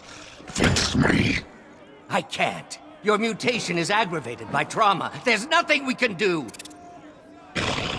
Liar. We eventually get a cool dual team boss fight and apprehend both Croc and the Warden. It's a mission that's both equally scary and sad. The Ra's al Ghul side quest raises an interesting moral conundrum. Ra's has of course been resurrected after Arkham City, but the only thing keeping him alive is a stream of Lazarus fluid. He asks you to retrieve a direct sample of Lazarus to revive him fully. Help me. For Talia. Along the way, you find out that Nissa Ratko, the sister of Talia al Ghul, is leading an army of rebels that are on the brink of a shadow war with the League, and if Ra's returns to full power once more, he'll be unstoppable. You return to Ra's with the choice to either give him the antidote or destroy his life support, and it's interesting to see Batman struggle with this choice as he debates whether or not it counts as murder. I swore I'd never kill. He's a dangerous, uncompromising zealot, sir. Restored to full strength, there's no telling what he'll do, or who he might hurt. Is preventing some ungodly resurrection truly the same as taking a life? What would you do, Alfred? I don't know, sir, but I'll stand by you, whatever you choose. I think that objectively, the right choice is to destroy the machine, as it's not really killing if the individual is someone who has cheated death multiple times. Plus, the game makes this clear, as if you choose the opposite, then Ra's kills Nissa and escapes. Otherwise, after fighting the League, Ra's doesn't have long to live, and Batman carries him to GCPD similar to how he did with Joker. Detective. Proud of you. But by far, my personal side mission in the entire game has to be Mr. Freeze. We find Freeze in distress after a group of militia swarmed his boat and kidnapped Nora after he refused to help fight Batman. Freeze asks Batman for help, to which he agrees. Find her, Batman. Please. I will. Batman goes through multiple soldiers until he finally learns the location of Nora. After Batman takes out the enemies guarding her case, it appears to be too warm, making the ice melt and leaving Nora to wake up after all this time. Batman lets her catch her breath, and we learn that she was aware of the passage of time. Try not to move. For what, another lifetime? You know how long it's been. Too long. It was like dreaming, but I could hear Victor speaking to me. Then you know what he's become. Victor checks in and learns that Nora is free, and insists that she needs to be frozen again as he's still finding a cure for her. Nora doesn't want to be frozen anymore and just wants to be free, but as she tries to convey this to Victor, the generator on his boat blows up.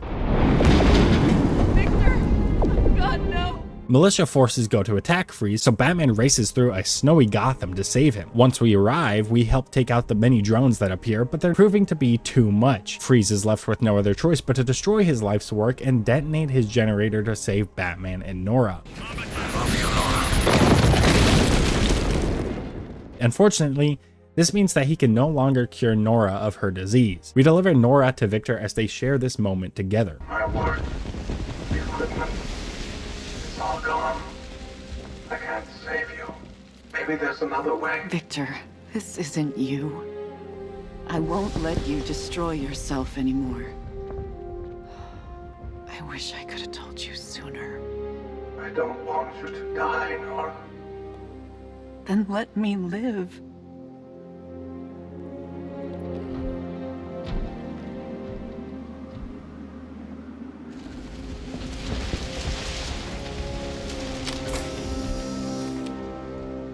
We won't have much time.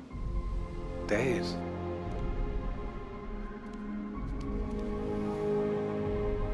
Time never has been on our side, Victor.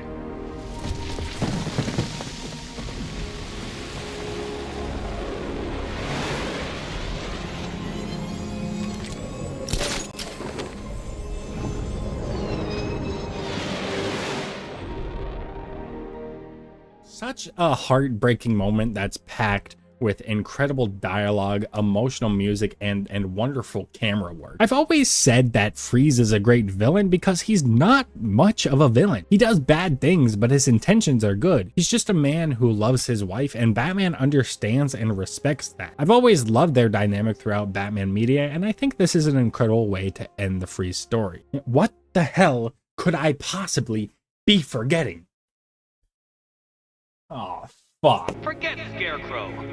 It's time to face your one true nemesis, Batman. Oh dear, is that who I think it is? The villain we all love to hate returns once more to give us all a migraine. I left this one for last because the Riddler side quests always take the longest in these games and are usually the last thing that the player completes. The Riddler is seeking revenge on Batman after being humiliated in Arkham City, so to coax the Dark Knight to play his games, he kidnaps Catwoman and traps her inside an abandoned orphanage. When going to free her, it's revealed that she is not able to leave as Riddler has strapped a bomb to her neck that requires 9 keys to remove. This forces Batman to do a plethora of Riddler challenges across the city and in the orphanage to collect the keys and free Selina. These challenges are pretty fun for the most part. A few of them include some killer racetracks that Riddler somehow had the time to construct, but they do offer a fun challenge. Besides the racetracks, we do get some other puzzles placed around the city, but I'll be honest, most of them require the Batmobile, and they're just fine. They're not as fun as the Riddler rooms in Arkham City, but I do enjoy the challenges that take place back at the orphanage. These challenges have you work with Selina in creative ways, and often require you to switch between each character to gain new perspectives and solve the puzzles. Part of me wishes this game was multiplayer because could you imagine struggling with a friend during these rooms? There's also a new enemy type with the Riddler bots. These robots attack you during or after a challenge to stop the duo from reaching the Riddler, and they have a fun twist. The bots switch between blue and pink, signifying which character is supposed to hit them,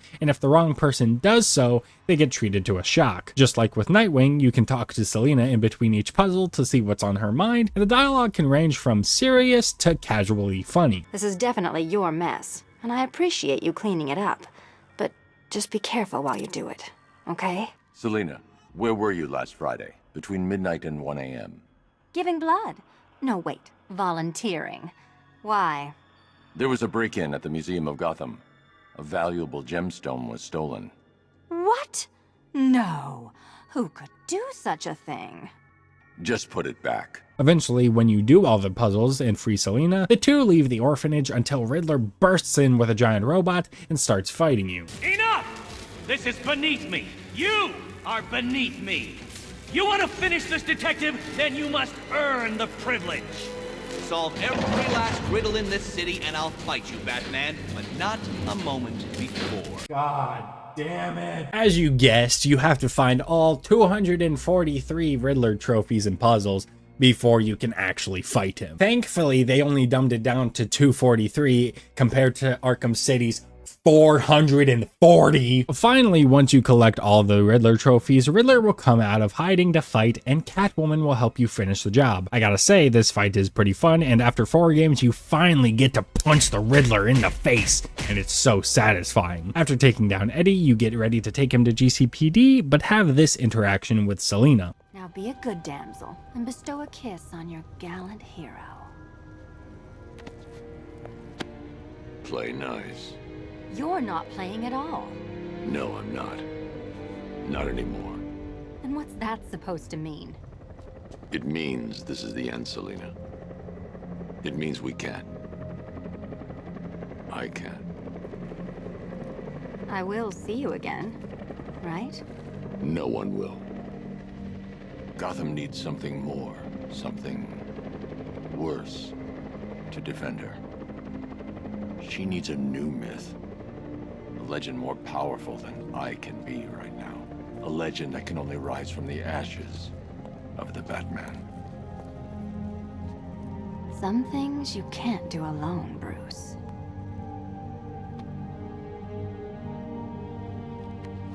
And some things you have to. Call if you need me. I won't. I know.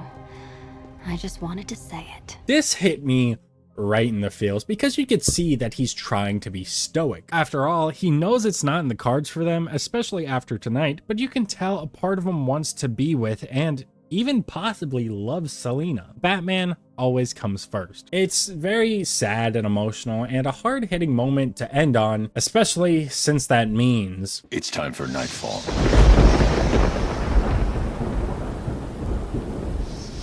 After locking up all of Gotham's supervillains, Batman activates the Knightfall Protocol. He visits the Bat Signal at GCPD. As he takes off his mask, he reflects on all the good that he has done with this mask until he drops it on the ground, leaving it behind. He proceeds to tell Gordon that it's over. It's done. Gotham is safe. Thank you, Bruce, for everything. Goodbye, Jim.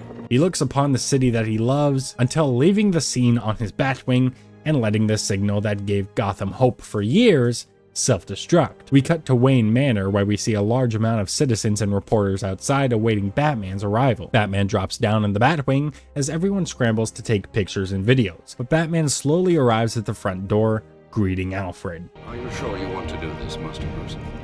I've got to. It's the only way to protect them. Very well. We just saw Bruce Wayne, now known to be the masked vigilante Batman, enter his home, refusing to come.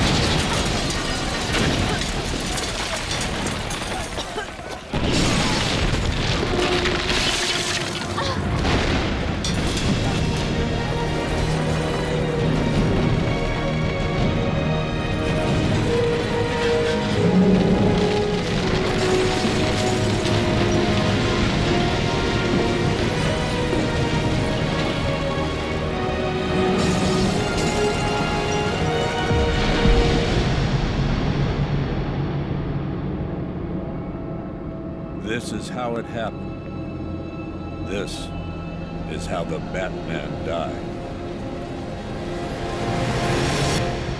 Just like that, it all came back to the beginning. When I saw this for the first time, I was blown away, really wondering if Batman is dead. But it doesn't end there. We cut to Jim Gordon reflecting on Batman's crusade. We learn that hundreds of criminals were suspects in the murder of Bruce Wayne, and he poses a burning question that's on everyone's mind. So what's next? Criminals are a cowardly and superstitious lot. What happens when they have nothing to be scared of? Who will protect Gotham now that the Batman is dead? A family walks down an alleyway followed by two criminals. They attempt to rob the family, and this scene is a parallel to the events that caused Bruce Wayne to become Batman, even down to the snatching of the pearls. As they're robbing the family, one of the guys notices a strange looking figure lurking in the shadows. Hey freak, maybe you missed the news! Batman's dead! What awaits them is a myth that now plagues the criminals of Gotham, a myth that has risen from the ashes of the Batman.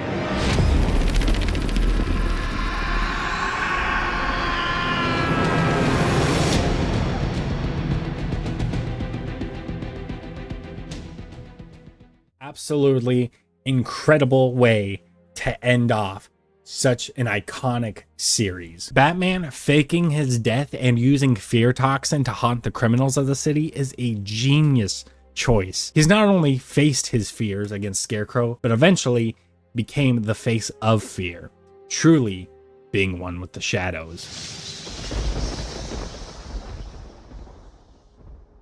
Wow, that's all 4 Arkham games reviewed and reflected upon. There are some story DLCs that are a part of this game, but they're all mostly 15 minutes long and just offer a glimpse into what Batman's allies are doing after the events of Arkham Knight. I will say the most expansive one is the Batgirl DLC, as that comes around to about 40 minutes and it's easily the best one, but still they're not as extensive as, say, a Harley Quinn's Revenge or a Cold Heart DLC. But that is really it. I've said all the thoughts I conjured up on this 25-page script, which is easily the longest that I wrote for a video game. And it's kind of sad. Last July, I posted that Arkham Asylum video as something fun, as something I just wanted to talk about and share my thoughts on. And that video blew up. And as of right now, it's still the highest viewed video on the channel. And I was so amazed to see that a lot of people shared the sentiment that I have for these games. So I just want to say thank you for sharing this journey with me as we go back in time and reflect on a series that gave us so much joy. You may not know it, but the Batman Arkham series is the reason I started making videos. I used to have an old channel back when I was 12, don't find it, I'll kill myself, where I would just talk about and stupidly play these games just for fun, and I just wanted to share that joy. This series really means a lot to me, and I'm glad I could share that with so many people. And even though we're done talking about it, that leaves a whole new door of other games to go reflect on, to go play for the first time that I've never experienced before. And listen, even though Suicide Squad came out and kind of twisted and tangled the sanctity of this universe, I really don't think that taints the 4 amazing games that we had, because we could still look back on them and appreciate how good of a story this is. And Rocksteady is currently planning on pitching a new single-player game to Warner Bros., planning on returning back to their roots, and all I have to say is best of luck to them. I'm willing to give you at least one more chance to get back to what made you so great, whether it's Batman, whether it's something completely fresh and new. I know a lot of people have their gripes with this game. A lot of people may even call it disappointing, as the Batmobile takes up a large portion of it. But honestly, I feel like I'm able to oversee those flaws, and the story and the rewards that it brings is so satisfying to me that I really don't care about the Batmobile all that much, besides the stupid fucking Cloudburst tank fight. I'm done with that. I hate it. But I feel like a lot of what the game has to offer, even though there's some lows, there's some pretty great highs, and honestly, this is my favorite Arkham game. Before playing this, I probably would have said maybe City. Asylum still has a special place in my heart, and I feel like it's the easiest to replay. But the story here and the way it just puts an end to the saga, I appreciate a lot. So what's next for old Goodnight Gaming here? Honestly, I don't know. Regardless, whatever I do next, I'm just glad to have shared this ride along with all of you. But I hope you guys enjoyed the video. If you made it this far, just subscribe at this point, dog. Like, seriously. But sincerely, I hope you guys have a lovely rest of your day. Take care. Peace.